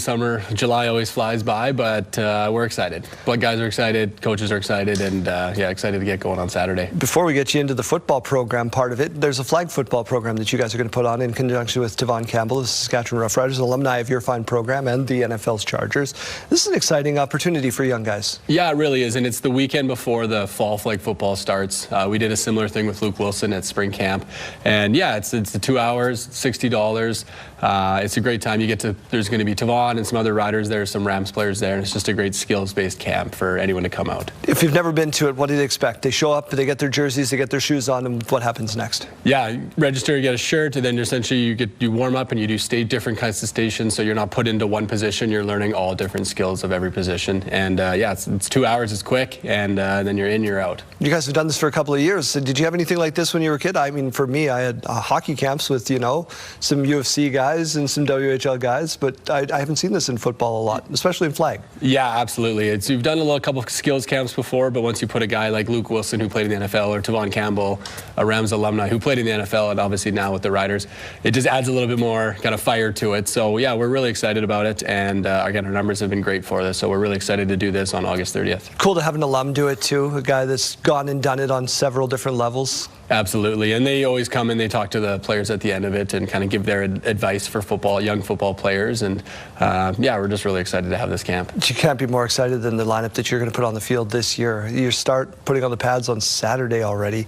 What can fans expect from this year's edition of the Regina Rams? Yeah, we had a successful year last year. Unfortunately, fell a couple games short, but yeah, we got a lot of guys back. We only lose a few, so our team's going to be really solid for next year, and we should be able to hopefully put up a lot of wins and be in the playoffs again, and hopefully contend for another Hardy Cup. Probably argue you're one injury away from going back. That was a big injury. For sure, yeah. And, running back going down, yeah, that hurts. Yeah, that's a tough one, but that's football. I mean, like the Riders are going through it right now. That's part of the game, and if we can stay healthy and stay focused, I think we're going to have a solid team this year. You had the NFL's Luke Wilson in to speak to the team a little bit earlier on. What kind of messages did he relay to your players? Yeah, he was great. He was just real with the players and just talked about like loving football, like why do you do this, and just know your why. And we talk about that with our players all the time, and he's just so relatable to the guys. Because again, he played at the highest level, and you wouldn't know that when you talk to him. Like very humble, very outspoken person, but he was just awesome, and he was really able to relate to our 18 to 23-year-olds. If you go to the Rams social media feed, they have a great series that they've launched on there, and Luke Wilson's a big part of that. To get people into the flag football camp, how do they sign up? Yeah, go to cougarsandrams.com/camps, and it's the only Rams camp left for the summer. So pretty easy to find. Mark McConkey, thank you so much for your time. Thanks for having me.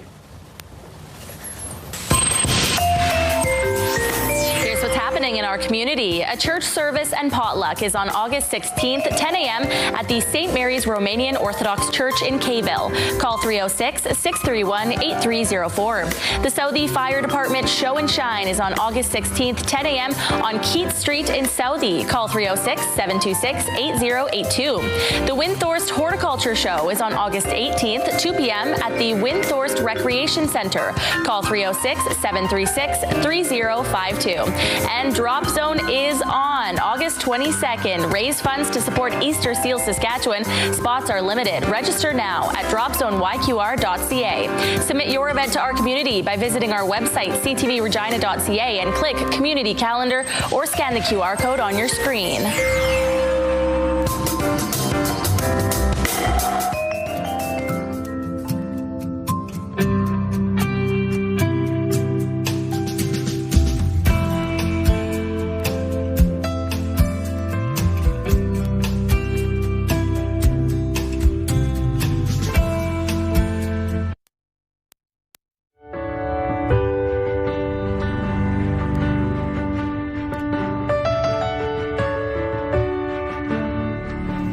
All right, let's head out and track down Arden Lloyd this morning, who is getting ready for some golf. Since 1938, the Canadian Junior Boys National Championship has been held across the country, and for the first time, it's here in Regina at the Wascana Country Club. I'm with Craig, and in charge of getting everything underway here at the club. A lot of work. It's going day in and day out to fairways and greens, but what extra preparation has the team made for this tournament? Yeah, actually, they've been working on this for the last couple of months, making sure the golf course is in great shape for all these incredible junior golfers to be out here this week. Well, terrific. And there's players, not just local. This is a national tournament. And been working all season towards qualifying for this event. What's kind of the pedigree? How do players end up here in Wascana Country Club for this event? Right. There are all 10 provinces are represented by their interprovincial teams, so 3 per team. And then from there, there's a qualifying process for point systems throughout the summer. Depending on the tournaments that they play, they can qualify for this event. And then from there, they all come to Wascana and battle it out for the last championship for junior golf. And it's not exactly the women's tour that was here in 2018. Yeah. There's not exactly all the camera crews that we have to contend with to get a good spot here. But visitors are still welcome. If the local populace wants to come out and see some outstanding golf, how can they do that? Yeah, absolutely. We're more than welcoming to everyone who wants to come out and enjoy the golf. Obviously, it's a little bit of a different feel out here, but nevertheless, we have some great golfers out here. Come see the new juniors that are out that possibly could be on the PGA Tour at one point as well, too. Multiple Canadian Golf Hall of Famers have won this tournament. We may see another future star in the works here today. everything's underway. Tee-offs have begun. Get yourself down to Wascana Country Club to see the best junior golf in the country. All right, Art, thank you very much. Looking forward to seeing you again in just a little while.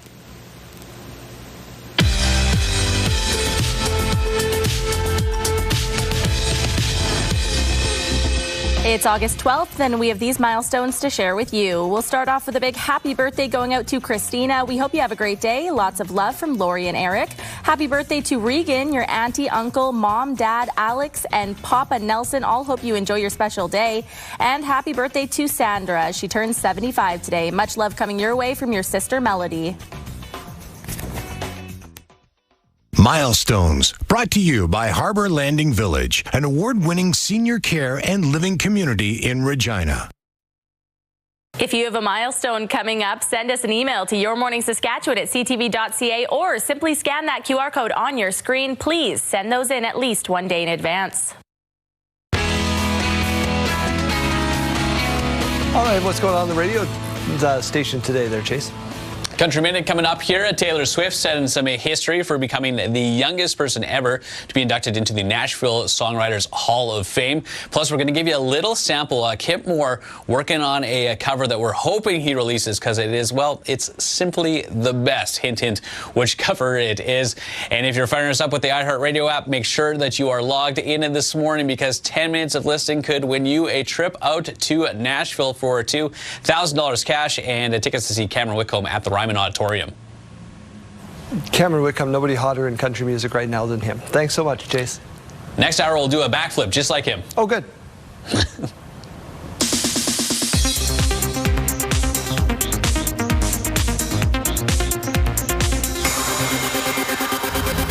You must have questions.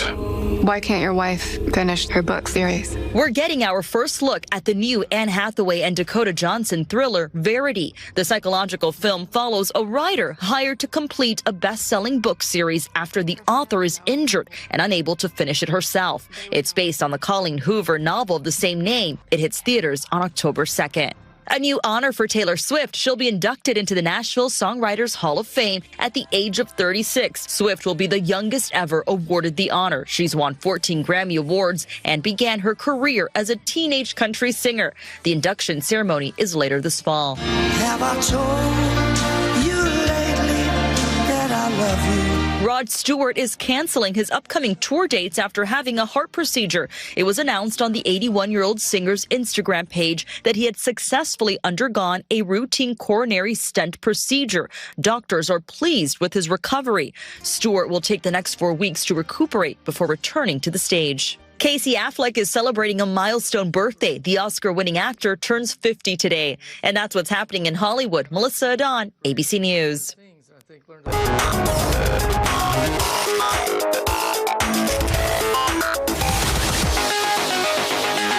Well, as we know, a little reassurance can go a long way, even for our pets. It's okay. Yeah, it's okay. This is Gideon, the parrot, and his owner. The owner always comforts him when he's scared by saying, "It's okay." So now he needs to say it to himself to soothe himself. Might as well. How sweet is that? Yeah. It's okay. Everything's okay. Beautiful bird, too. Jeremy, can you start doing this to me? Just Text him every morning. It's okay. It's okay. It's going to be okay. Daryl, it is not okay. Oh. Daryl, we are in it deep. And Daryl's anxiety spikes. And that's that. Okay. What else do you have for us? Well, how about content creator content? It's kind of tough sometimes, especially when things like this happen. Can we cheers?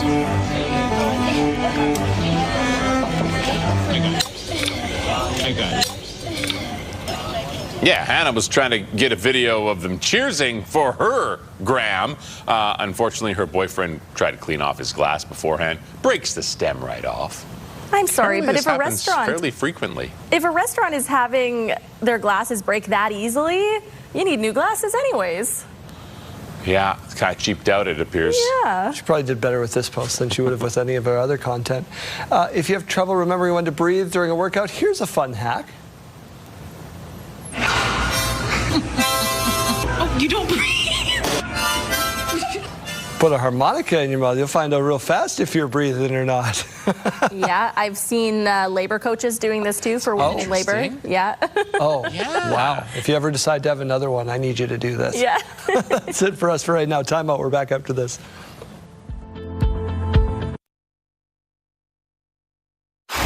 It's Wednesday, August 12th. We are able to just highlight that particular thunderstorm or tornado, and then we can draw basically an area of around that thunderstorm and its projected path.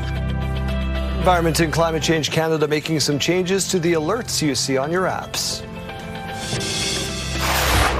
A public expenditure and commitment of this magnitude deserves the direct consent of Saskatoon taxpayers. A group of Saskatoon residents working towards securing a referendum on a $1.2 billion downtown events district.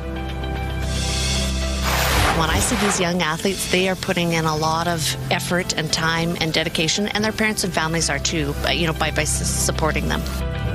The Canadian Junior Boys Championship Golf Tournament being held in Regina will go live to the course with Arden Lloyd coming up. Stay with us, Saskatchewan. Your morning starts right now.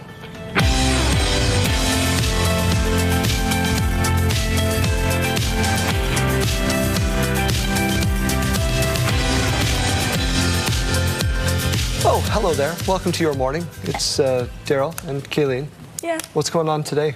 A little bit of rain through the southwest corner of the province, bit of cloud cover, but temperatures still below the average. Well, we all want to see that eclipse. I know. We all want to see the eclipse. Very low chance of catching it here in Saskatchewan today, though. Let's get to your news for 8:01. Regina police continue to investigate after a pair of bodies were found early yesterday. It happened on the 1100 block of Elphinstone Street. They're asking anyone who may have seen anything to come forward. In the meantime, the coroner's service and officers continue to do their work. CTV News spoke to some people in the area yesterday who say they heard gunshots and loud sounds overnight. When I got up this morning, like about 4:30 to go to the bathroom, there was some yelling, and then there was these really loud bangs, and then there was more yelling, and then we heard sirens. Officers say because it's early in the investigation, no further details will be released at this time, and names are not being released. If you have information, call Crime Stoppers. Environment and Climate Change Canada has launched a new warning system for tornadoes and severe thunderstorms. This is a new polygon warning system. They say it'll allow forecasters to draw a perimeter around the area they feel is most likely to be hit. Alerts can then be pushed out to people in that specific area. Forecasters hope this will reduce warning fatigue. The previous system issued a broad warning covering a large area. You know that. During the transition, Environment Canada says both will be available to you. Some concern over graffiti in your neck of the woods, Jeremy. Graffiti, an ongoing crime of vandalism that the city does deal with regularly, and this summer's no exception. But as Carla Shinkaruk reports, there have been some recent unique situations. Graffiti is nothing new in Saskatoon, but multiple tags here covering this Briarwood masonry wall on 8th Street got the community's attention. And it all happened in one weekend or one day. I have received tons of calls about this, tons of emails with regards to Briarwood specifically. And that single event here resulted in over 30 tags. According to the city, it doesn't mean there's more graffiti overall, but it's taken seriously. More graffiti welcomes more graffiti and more crime and more of everything, right? So if we can reduce that, we should have less crime going on in those areas. So far this year, just under 300 graffiti reports have come in since January 1st. Officials say that's in line with previous years. So who's responsible for removal? If it's on private or commercial property, you have about 30 days to remove it. The city does some specific types, though. Priority one is hate, vulgar, and offensive graffiti. And so that's done within 1 day. If it's gang-related, high visibility locations, and repeat graffiti, that's within 1 to 3 days. So city officials tell me that this particular graffiti on this wall doesn't meet gang or hate speech criteria, but some might be happy to learn that it does meet specific and unique removal criteria. The whole Briarwood community probably reported it to the city of Saskatoon, and there was precedent where some areas of masonry wall was done before with graffiti, and the city looked after it. Ford says he's pleased with how graffiti cleanup has been handled so far this season. Those we spoke to say residents play a big role, especially when tags keep coming back. When these tags are redone, continue to put them in, because then, it could be duplicates, they may not be. Targeted areas for graffiti in our city include River Landing and Rotary Park. Reports can be made through the City of Saskatoon website or by phone. Carla Shinkaruk, CTV News, Saskatoon. Well, Daryl, some residents in the Heritage neighborhood noticing some benches and bus shelters are missing. That's because they're being removed to stop people experiencing homelessness from using them. Wayne Mantica reports. Spots along the sidewalk have become rest areas for people in Regina's Heritage neighborhood. Some say they have nowhere else to go. You sit anywhere you want, right? It's the healthcare system and the housing that needs to improve. It's kind of disheartening, the businesses putting the spikes or the nails into the siding, or even like places where someone could find a couple hours of rest. Otherwise, I got the stairs here and I sit 2 steps up, and I'm quite comfortable. Authorities are patrolling the neighborhood, resulting in people voluntarily moving along. Like, you would have to go between 5 to 8 city blocks to be able to find somewhere just to sit down comfortably. There are more people needing a place to sit than there are park benches in the neighborhood. 2 benches in front of the city office were recently removed, along with a couple of nearby bus shelters. The city said it was to improve building access, and the bus shelters weren't being used. Well, apparently they didn't like people sitting there. I don't know, you have to ask the city fathers. The situation is part of the reason why this tent community has formed in Pepsi Park. We try to provide a safe space for people to go, and ultimately most people just want to sleep, right? They just want to sleep and be able to take a load off. Pretty much everywhere in society they're told to keep moving, and they're kicked along. The city said it will work with community partners to relocate the benches. No mention was made of the bus shelters, but presumably they too can be relocated. Wayne Mantica, CTV News, Regina. Regina Police and Occupational Health and Safety will be back downtown trying to figure out why a platform fell yesterday. Now, this happened in the 1800 block of Hamilton Street and resulted in a pair of injuries. The platform landed, as you can see, mostly on a tree.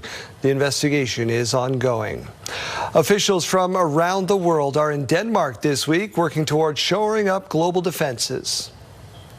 We're trying to create defenses, that ultimately prevent any offenses from happening to take place, in any side of a conflict.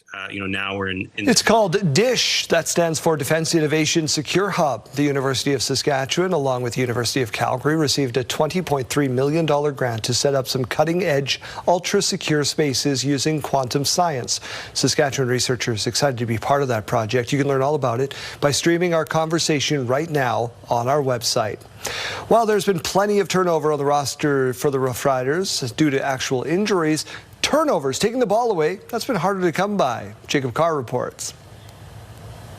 Bears thrown for 260. It's a whole lot more now.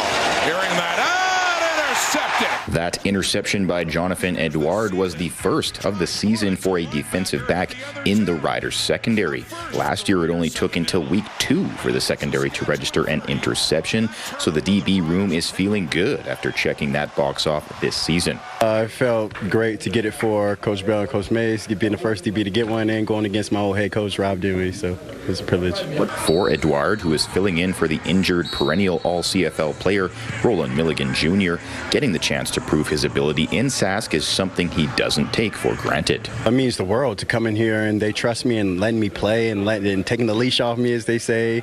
It means the world to play for a coach that I know and they accepting me. And I know all the guys and I love these guys. They're like my brothers. The hope among the secondary and members like Marcus Sales is that the first interception leads to a cascade effect. We're about to get 5-6 in these next couple of weeks. You're going to see. But yeah, I'm happy for him.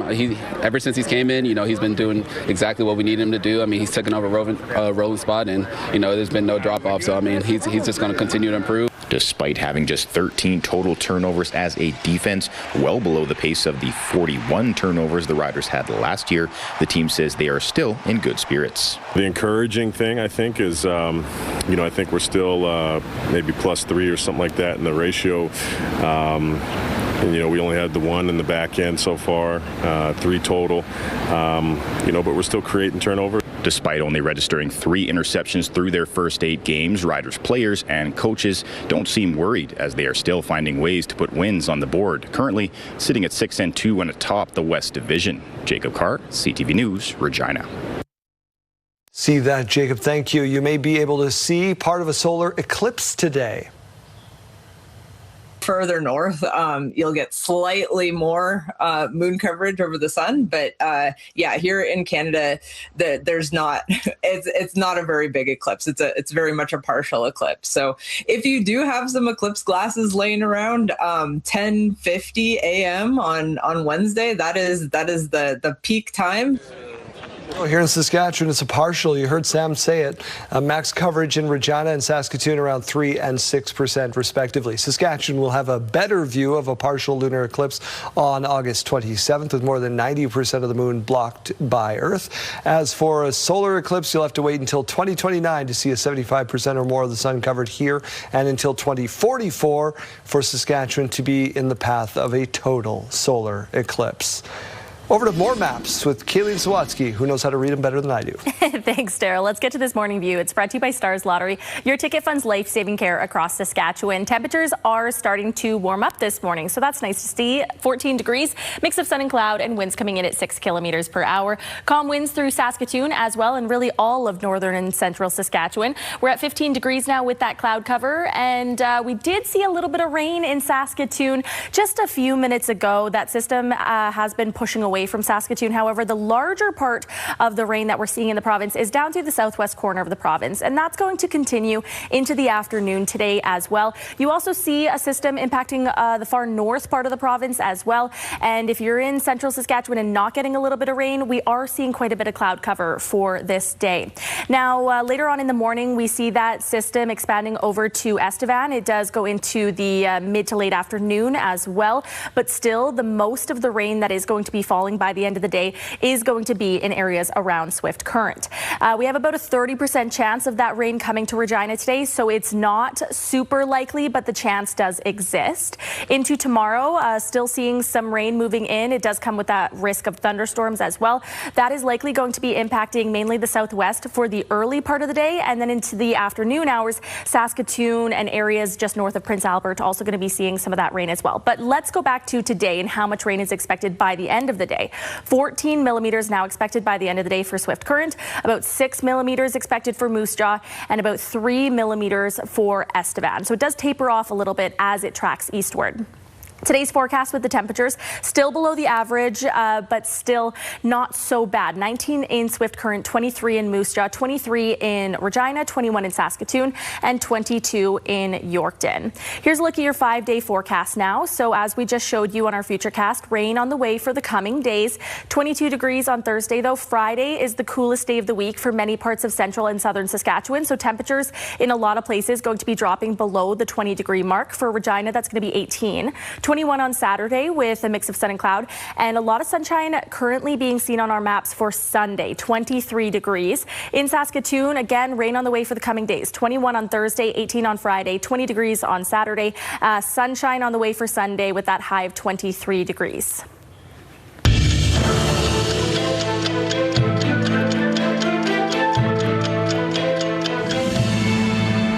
Oh, don't remind me. August 12th, 1994, this day in history, the MLB players go on strike, forcing the cancellation of the 1994 World Series, where my Expos probably would have won it. We don't want to talk about that. But on to the next one. August 12th, 1992, Canada, Mexico, and the United States announced completion of negotiations for the North American Free Trade Agreement.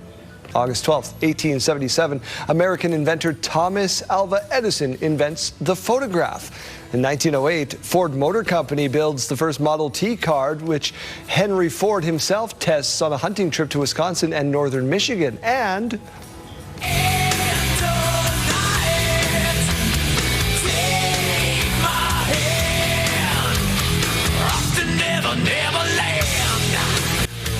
1991, Metallica released its fifth album, self-titled, which debuted at #1 on the Billboard 200, featured Enter Sandman, which peaked at number 16, went on to become a sports anthem. And maybe it's the first album you ever bought.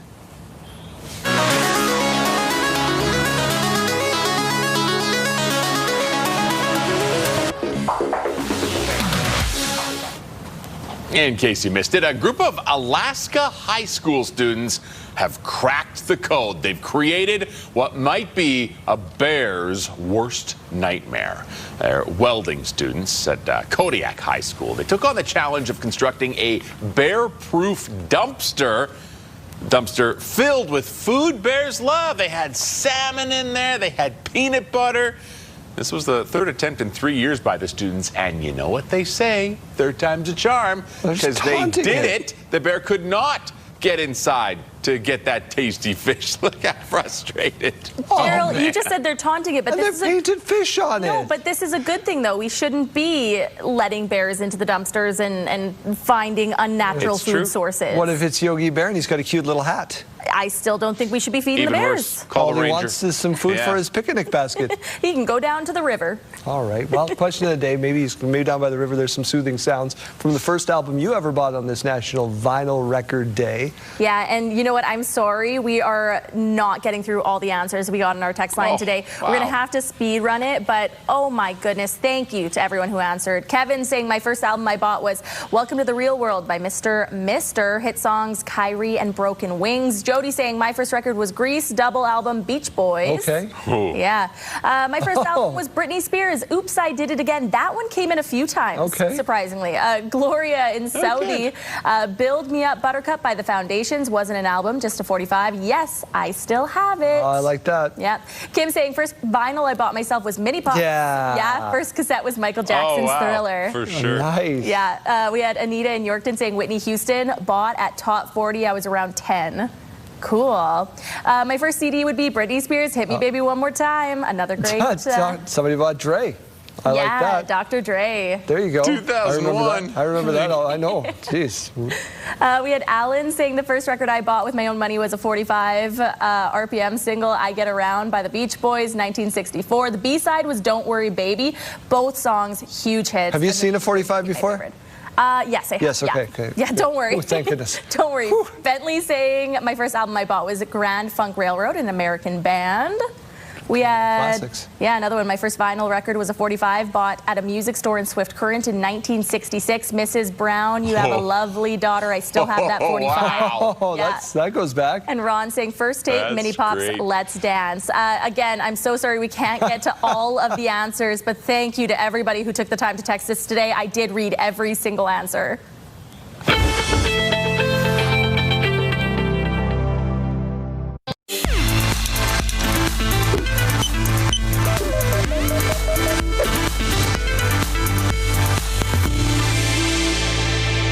All right, guys, we're about to have our first night divorced from each other.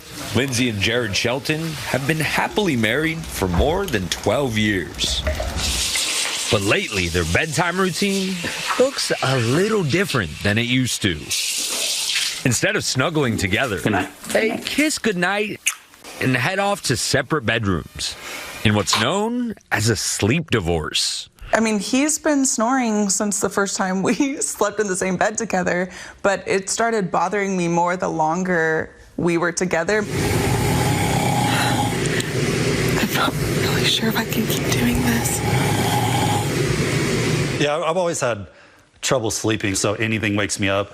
Earlier this year, they took the plunge and began sleeping separately. And Joe, were you like nervous about bringing it up to Lindsay?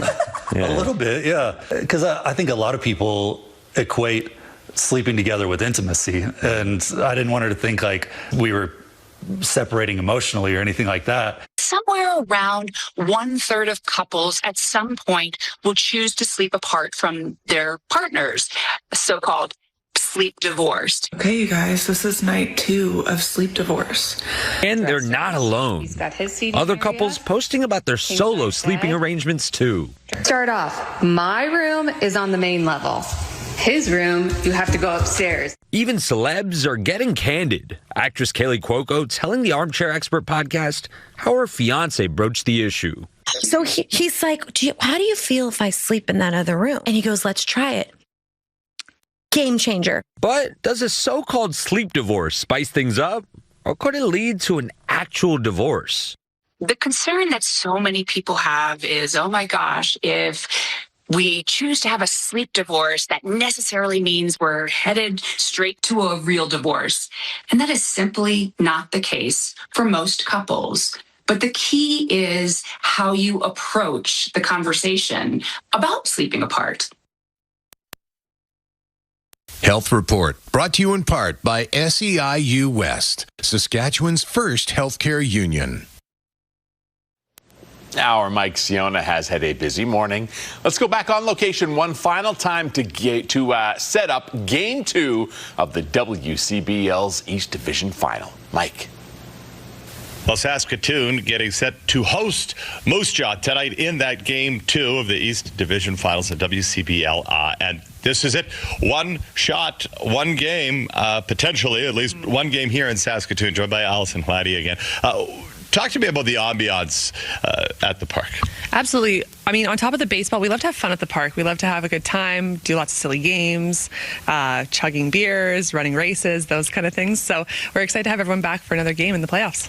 Now, obviously, it is a Wednesday. We've been talking about it all morning long because you got the cool Wiener Wednesday promotion. Give us the details. Yeah, absolutely. So we've had 6 Wiener Wednesdays this year, and we're adding another one tonight, extending into the postseason. And so we've got $2 hot dogs all night long, and the first 100 people at the park will get a free hot dog voucher. Very cool. Now, obviously, the East Division Final, we're talking about the 2 best teams left in the province of Saskatchewan, Moose Jaw and Saskatoon, battling for a trip to the finals, which will run no matter who advances Saturday, Sunday, and Monday. If it's Saskatoon, that game is when? It'll be on Sunday, and we'll do a 7 p.m. game. Perfect. So at most, you have 2 opportunities left to watch the Saskatoon Berries here. At least you've got tonight. Tickets are going quickly, so make sure that you are not wasting your time here, sitting on your laurels there, because you will not be able to get in there otherwise. A ton of swag and merchandise. We're down here at the Fez this morning, but all the action for the Jam Fam is at the patch tonight. Absolutely, and doors open at 6 o'clock, and make sure you get there early. Yeah, first Hyundai, get a hot dog. Why wouldn't you get down there nice and early? Should be a great ball game tonight. I feel like I struck the lottery. Playoff baseball on a Wiener Wednesday. We'll see you there, Mike. Thanks a lot. Well, today we're talking all about your travel essentials and how to keep you feeling good on those long trips. Our travel expert, Jennifer Weatherhead, is here with us. Welcome back to the show, Jennifer. Hi, thanks for having me. So the easiest way to stay feeling fresh while you're on those long road trips is fresh breath, and you have a new mini travel-friendly version for us. I do. This is probably one of my new favorite things. This is Listerine's on-the-go Cool Mint mouthwash packet. So they're super tiny, which means that you can put these individual use ones in any bag, your toiletry bag, your purse. You can stash them in your car for emergencies as well. I love it because it kills all that bad breath bacteria. It gives that whole mouth clean, long-lasting fresh breath. So let's just say you're on an overnight flight. It's weird to brush your teeth on an airplane sometimes. You can use one of these, feel fresh. You're traveling all day, drinking coffee, wine, eating lots of things. Have this in your purse. Easy to kind of freshen up, and you can get all of those at Amazon.ca. It's also a great time to get in on a last-minute road trip, but there are also ways to earn and save with one of Canada's biggest loyalty programs. What can you tell us? Yeah, so it's always great when you can kind of stretch your travel dollars a little bit better and earn some things along the way. Scene Plus is amazing for this. They really help their members utilize all of their everyday spending and turn that into great redemptions. They're also working with Shell. So this is a really great opportunity for Scene Plus members. If you're doing a road trip, you can stop and get some snacks. If you have an eligible Scotiabank or Tangerine Scene Plus card, then you can save up to 10 cents a liter using that. And then Scene Plus also has a great travel perk reward program in general. So it's powered by Expedia. And with that, every 100 points equals $1. You can choose to spend it just by using points or redeem just using points, or you can redeem by mixing points with payment as well. So it makes it super easy. And this is the time of year to squeeze in that last-minute cottage escape, but it's also mosquito season. What's your solution for that? Mosquitoes are the worst, aren't they? But they really kind of dampen your time outside. But with Thermacel's rechargeable mosquito repeller, you don't have to worry about that. So they have some really great scientifically proven technology that is going to create a 20-foot zone of defense against those mosquitoes. This is pet safe because we want to make sure that we have our furry friends with us, people safe as well. I mentioned it's rechargeable, so you can get 6.5 hours out of this. It's super portable. If you want to fully charge it up again, it takes just about 2 hours. You can get it at Canadian Tire or at Amazon.ca, and they all come with a refillable repellent in there as well, so this will last you through the rest of the summer. Some awesome advice from our travel expert. Thank you so much for your time, Jennifer, and happy travels. Thanks, you too.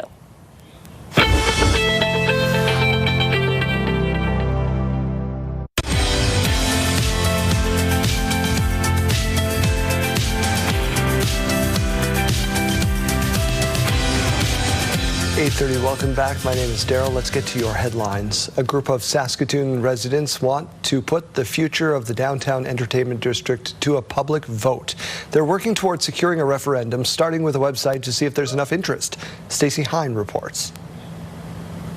Okie dokie, I registered. Karen Kobison is one of the first Saskatoon residents to register support for a potential referendum on the city's proposed $1.2 billion downtown event and entertainment district. I just think that there has not been overly clear information as to financing, as to long-term implications. A group of Saskatoon residents announcing a new website called voteondeed.ca in front of one of the city's controversial $300,000 art pieces. We thought it was one example of civic expenditures. Former operator of what is now known as Sasktel Centre, Ken Wood, says it's not an official referendum, but rather a way to gauge whether there's enough interest before launching a formal campaign. It will help us recruit volunteers, organize neighborhood canvassing, and determine whether we are ready to begin the demanding 90-day campaign. An official referendum requires support from 10% of the city's eligible voting population, which Wood says is about 27,000 signatures. The petition would also have to be filed within 90 days of the first signature. Whatever one's position on the proposed project, a public expenditure and commitment of this magnitude deserves the direct consent of Saskatoon taxpayers. Some Saskatoon city councillors say referendums are part of the democratic process, and the wording of the question will be important. As long as they're transparent and that the public knows exactly what they're voting on and what they're voting against and or for, it's at the end of the day, we're in city council. We have roughly 300,000 bosses who we have to adhere to. Referendums are kind of a tricky thing. I think we're seeing it play out a little bit in Alberta is, how is the question formed? What is the actual question being put to people? For now, organizers say they're focused on gauging interest with hopes of getting thousands of residents to sign up. Stacey Hine, CTV News, Saskatoon. We turn now to the need for speed. One driver just set a record while trying to spark interest in what he claims is the fuel of the future. Sophie Flay reports. This morning, the fastest man on wheels has done it again, this time powered by hydrogen. 406.320. British driver Andy Green hit 406 miles per hour on Utah's Bonneville Salt Flats, a world record for a hydrogen-powered car, easily shattering the old record. The retired fighter pilot is the only person ever to break the sound barrier in a car, setting the all-time land speed record in 1997. But this time, his 32-foot car burned hydrogen, using engines adapted from construction equipment. You burn hydrogen, water comes out of the exhaust. It doesn't get any cleaner than that. It comes as many look to alternative fuel sources amid rising gas prices. But hydrogen has its fair share of skeptics. One problem, most of it is currently made from fossil fuels, so it's only as clean as its source. Elon Musk has been criticizing hydrogen power for more than a decade. Hydrogen is an energy storage mechanism. It's not a source of energy. So you have to get that hydrogen from somewhere. It's just very difficult to make hydrogen and store it and use it in her car. Green sees it differently, arguing anyone with sunshine and water can make their own fuel. It is the first of a new breed of vehicle. As for Green's all-time speed record, which is 763 miles per hour in a jet-powered vehicle, no one's come close to breaking that. Sophie Flay, ABC News, New York. The small cocoa farm in Ecuador is getting major recognition. It has ties to right here in Saskatchewan. Donovan Mace has more. This small shop on Center Street in Assiniboia has a hidden gem inside. Gold bars made of award-winning chocolate from Ecuador. We opened a little artisanal production shop in the closest town to our farm, and we produce our chocolate bars there. Originally from Assiniboia, Tiffany Rose and her husband Robert Pant first bought a small cacao farm in San Dimas, Ecuador about 6 years ago. At the time, they had no idea what their chocolate would become. Just learning about the industry and learning about caring for cacao trees, and we really loved it. My husband fell in love with it especially. Choco Estates uses only local ingredients from theirs or neighboring farms. Now, when you split the pods, the best way to do it is to make sort of like a little boat. The chocolate processing also follows traditional practices native to the San Dimas area.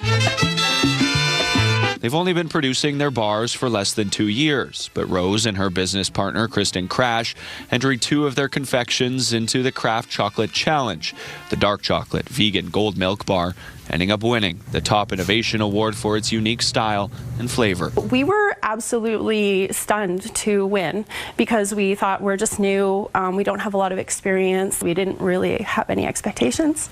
So it was really a big surprise, and we were really delighted that they really loved it. But for Rose, the award is about more than just her chocolate. It's not just about our tiny little farms, it's about all of the farmers that are working to try and preserve this cacao and working really, really hard to earn a living for their families, and just the recognition that they deserve as ancestral cacao growers. Choco Estates hopes to enter more bars into the competition in the years ahead, all while supporting the San Dimas economy and the farmers who live there. Donovan May, CTV News, Assiniboia. My apologies. I said cocoa. It's incorrect. Yeah, cacao. Cacao. Yes. I could use some chocolate this morning. Yeah, so could I. Wake me up a little bit. Let's get through the last 24 minutes and go get some chocolate. No doubt. Let's turn our attention to the Weather Center now. A nice day to start us off in Regina. It was a little bit cool to start, but now we're up to 14 degrees, so that's not so bad. Winds only at 6 kilometers per hour. Mix of sun and cloud, a bit more of that cloud up through Saskatoon. And we did see a little bit of precipitation there earlier on as well. 15 degrees to wake you up. Here's a look at those winds for the afternoon. It's really not going to be a windy day. We're seeing most of those winds picking up just south of the U.S. border. A little bit more of those winds over in parts of Alberta and Manitoba as well. But today in Saskatchewan, not really seeing much of those winds getting over 30 kilometers per hour. So those won't be bothering you today. 13 degrees right now in Stony Rapids, 15 in La Ronge, 12 degrees in Prince Albert, and 13 in Hudson Bay right now.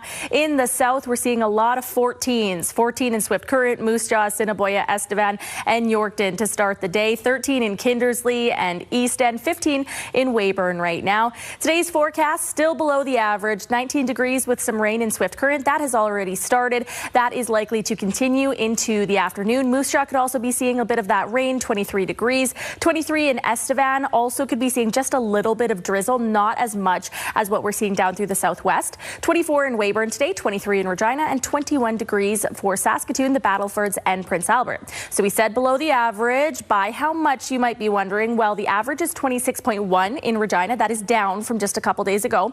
Average in Saskatoon for this day, 25.2. Last year in both cities, we were closer to those averages, but still just barely below. 25.0 on this day last year in Regina, 24.0 on this day last year in Saskatoon.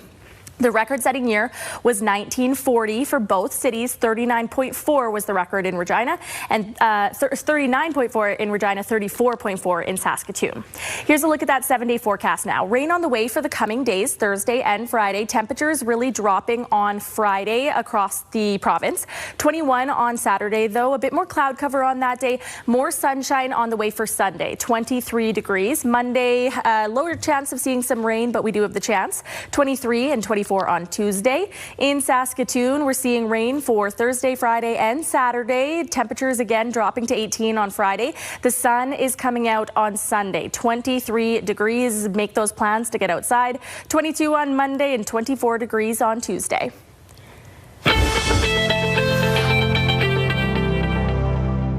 Good evening, everyone. We begin tonight with Canada's top stories. That patch over there actually help the community. We have exclusive details tonight. Canada's #1 newscast. Entire neighborhood. CTV National News with Omar Sachedina. Weeknights at 11. Watch live on Crave.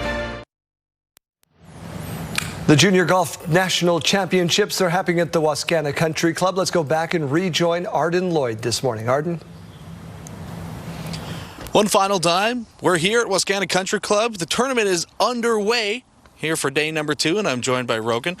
Rogan, what goes into a day of preparation for a tournament like this? Yeah, so each day, myself as the tournament director and our tournament rules chair, we go out on the course, set up the tees, pick hole locations. Our team of officials is out on course checking all the greens, bunkers, that type of stuff. And then our wonderful operations crew is kind of setting up any signage that goes up last minute, getting all the information to players on the tees, and kind of helping our team overall get ready. And then on the players' end, you can see them behind us here, grinding on the range, getting ready for the round. Well, you mentioned the players. This is high pedigree. It's a national tournament, but they're not pros, it's juniors. Parents are here primarily as spectators. What's kind of the impact of that? Yeah, this tournament's a major stepping stone in a lot of their career. Big impact on something like college recruitment comes out of this event. So, everyone's looking to get recognized. Everyone's looking to represent their province, represent their country the best they can. It's just a big stepping stone in their career, and as well a major accomplishment for the winners. And there's kind of 2 different competitions going on at the same time. Obviously, you want to win yourself, but there's an inter-provincial battle going on these first 2 days. Definitely, yeah. So all 10 provinces, they send a team of players. So they pick 3 players from the field to represent their province, and the best 2 scorers for the first 2 rounds, they're the ones that count for the interprovincial team. So between that 30 players and 10 provinces, for the first 2 rounds, there's a fun little interprovincial championship that goes on. Well, if you want to catch the best junior golf action in the country, come down to the Wascana Country Club today, free of charge, to see some amazing golf.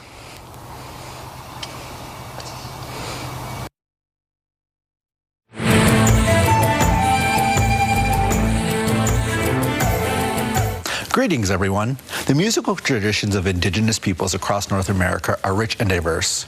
Powwow drumming is one of the most well-known forms. Native American flute offers a distinct tradition with its own history, cultural significance, and unique sound. We recently caught up with a class who are playing the flute for the very first time.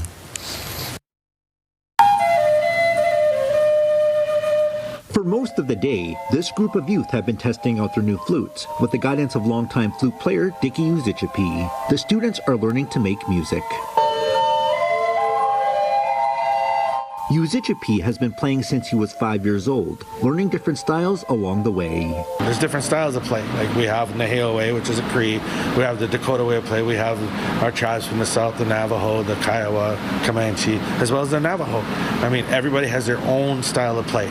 The instruments are Native American flutes. Uzichipi is sharing some of the history passed down to him, saying the flute is of Navajo origin. It was then shared to other nations thanks to a traveling Navajo who left and headed north. For some time in Saskatchewan, there were only a small number of traditional flute players. Through survivors of IRS, those grandparents then gave those flutes to their grandchildren, and those grandchildren are started bringing it back. Like I'm one of those grandchildren. The Regina Indigenous Residential School Survivors Board, along with the Archdiocese of Regina, played a part in getting this flute workshop going. The class is meant to be an act of reconciliation and cultural revitalization. It shows that our culture did not disappear. It did not die. Like, we didn't go away. We didn't disappear. We're still here. And our culture's still alive, and it's being shared, and it's still there. Another 2-day workshop is scheduled for August at the Mamawiatatin Center. If you have a story you would like to see in this segment, here's how to reach us. You can contact me by email, and you can also watch past episodes and segments of Indigenous Circle on our CTV Regina and CTV Saskatoon websites. Indigenous Circle is brought to you in part by Saskatchewan Indigenous Enterprise Foundation, growing the First Nation entrepreneurial spirit. Hi, John. Hi, John. Us again. Keisha, Nova, you are the last team to arrive. I am sorry to tell you this, but you have been eliminated from the race. After a grueling leg that included a U-turn, Keisha and Nova, the latest team, eliminated from the Amazing Race Canada last night. And we get a couple of minutes with them this morning as we go down the line to Vancouver this morning. Nova, Keisha, thank you for doing this. Welcome digitally, at least, to Saskatchewan. Thank you for having us. Okay, first question I got to ask you, you're still in this race in part because of your determination, but also because Maestro Fresh West fell on his sword for you guys. How many records have you guys bought since you've been home? I mean, digitally, we bought a lot. Mentally, too. Yeah, there aren't any physical CDs anymore, but of course, our boys for life. You As watched a the episode. DJ, I for sure added some Maestro Fest and Dwayne to my rotations. Gotta love that, and Dwayne's got a connection to this province, so we all love him here.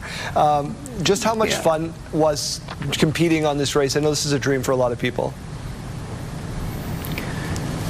It was amazing, honestly. Like, for someone's biggest dream to be able to experience it is just surreal and wild. Like, I never would have expected how it is. It's way more and beyond than what you expect, and just like meeting everybody and doing the race itself was definitely life goals. So, I'm someone who likes to challenge themselves, and let me tell you, Amazing Race definitely challenged your girl. I mean, you saw me picking those things. In real life, I would never, ever. But no, it was incredible. We saw our beautiful nation, met some incredible people. Once in a lifetime. I would do it again. So you sit down last night with your friends and family, you watched the episode. What did you take away from it? What did you learn? Because you're in the midst of doing all of the things while this is happening. You don't get to see the edit. You finally sit down and watch it. What did you learn from it last night? I learned that you can't trust everybody and not everybody is your friend, because we thought that we were able to trust certain people. We made alliances, and it just shows that during this game it's all man for yourselves, and you gotta keep your walls up and not trust people.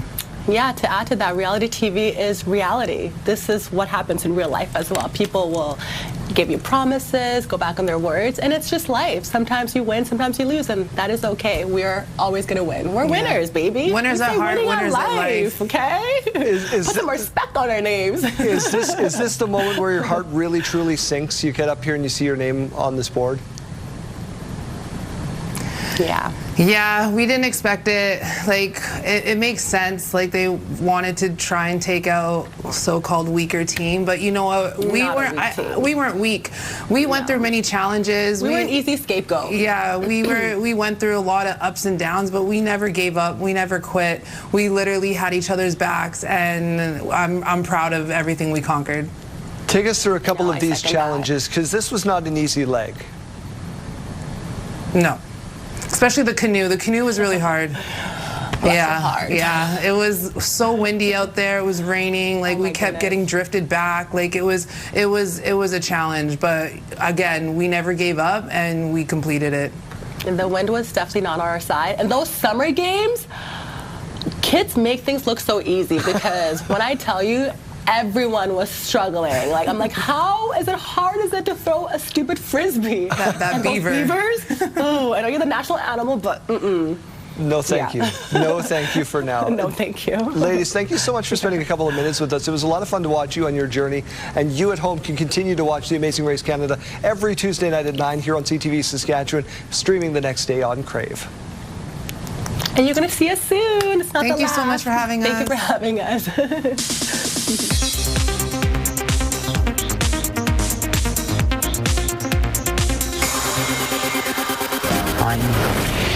Spider-Man.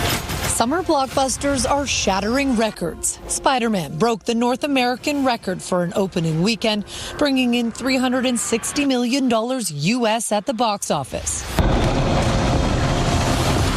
While Christopher Nolan's epic The Odyssey has officially become the highest-grossing IMAX release of all time.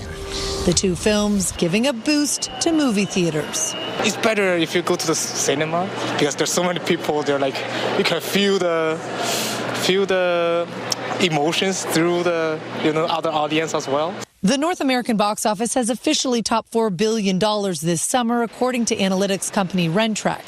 The summer season is crucial for theaters, typically representing about 40% of the annual box office.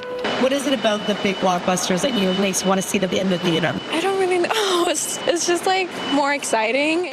This is just the second time post-COVID-19 pandemic that North American summer box office numbers have hit the $4 billion mark. It's a benchmark that was routinely hit pre-pandemic.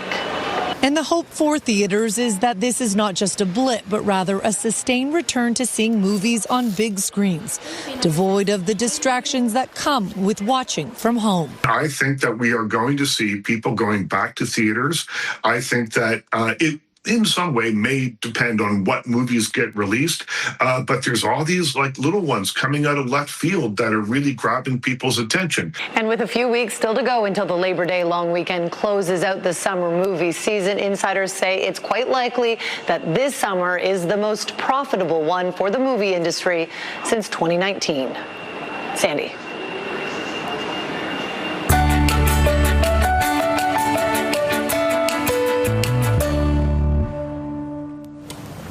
There's good news about one family's emotional birthday tradition going viral. Yeah, like so many of us, they celebrate with cake, but that first slice is extra special.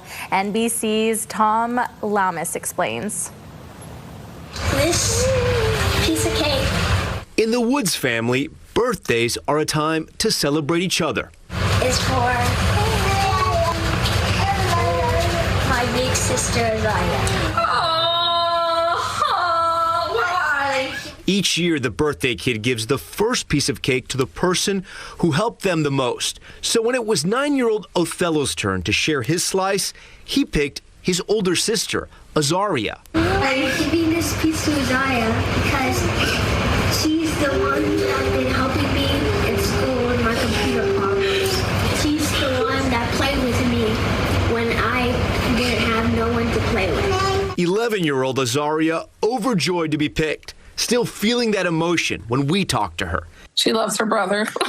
Even though it's not my birthday, I still get to feel special in my own kind of way. Parents Richard and Melissa started this tradition years ago. We always wanted to establish family values, being appreciative, and just showing that love with one another. And Othello's special message to his big sis? Thank you, and I'm grateful that you're my sister. Me too.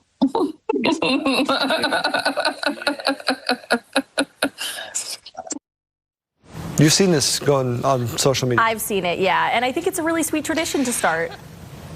But except picking favorites means there's a bunch of people don't get picked. I don't think it's picking favorites. It's more so picking like who helped you the most that year. It's not a favorite. Yeah. They win a prize.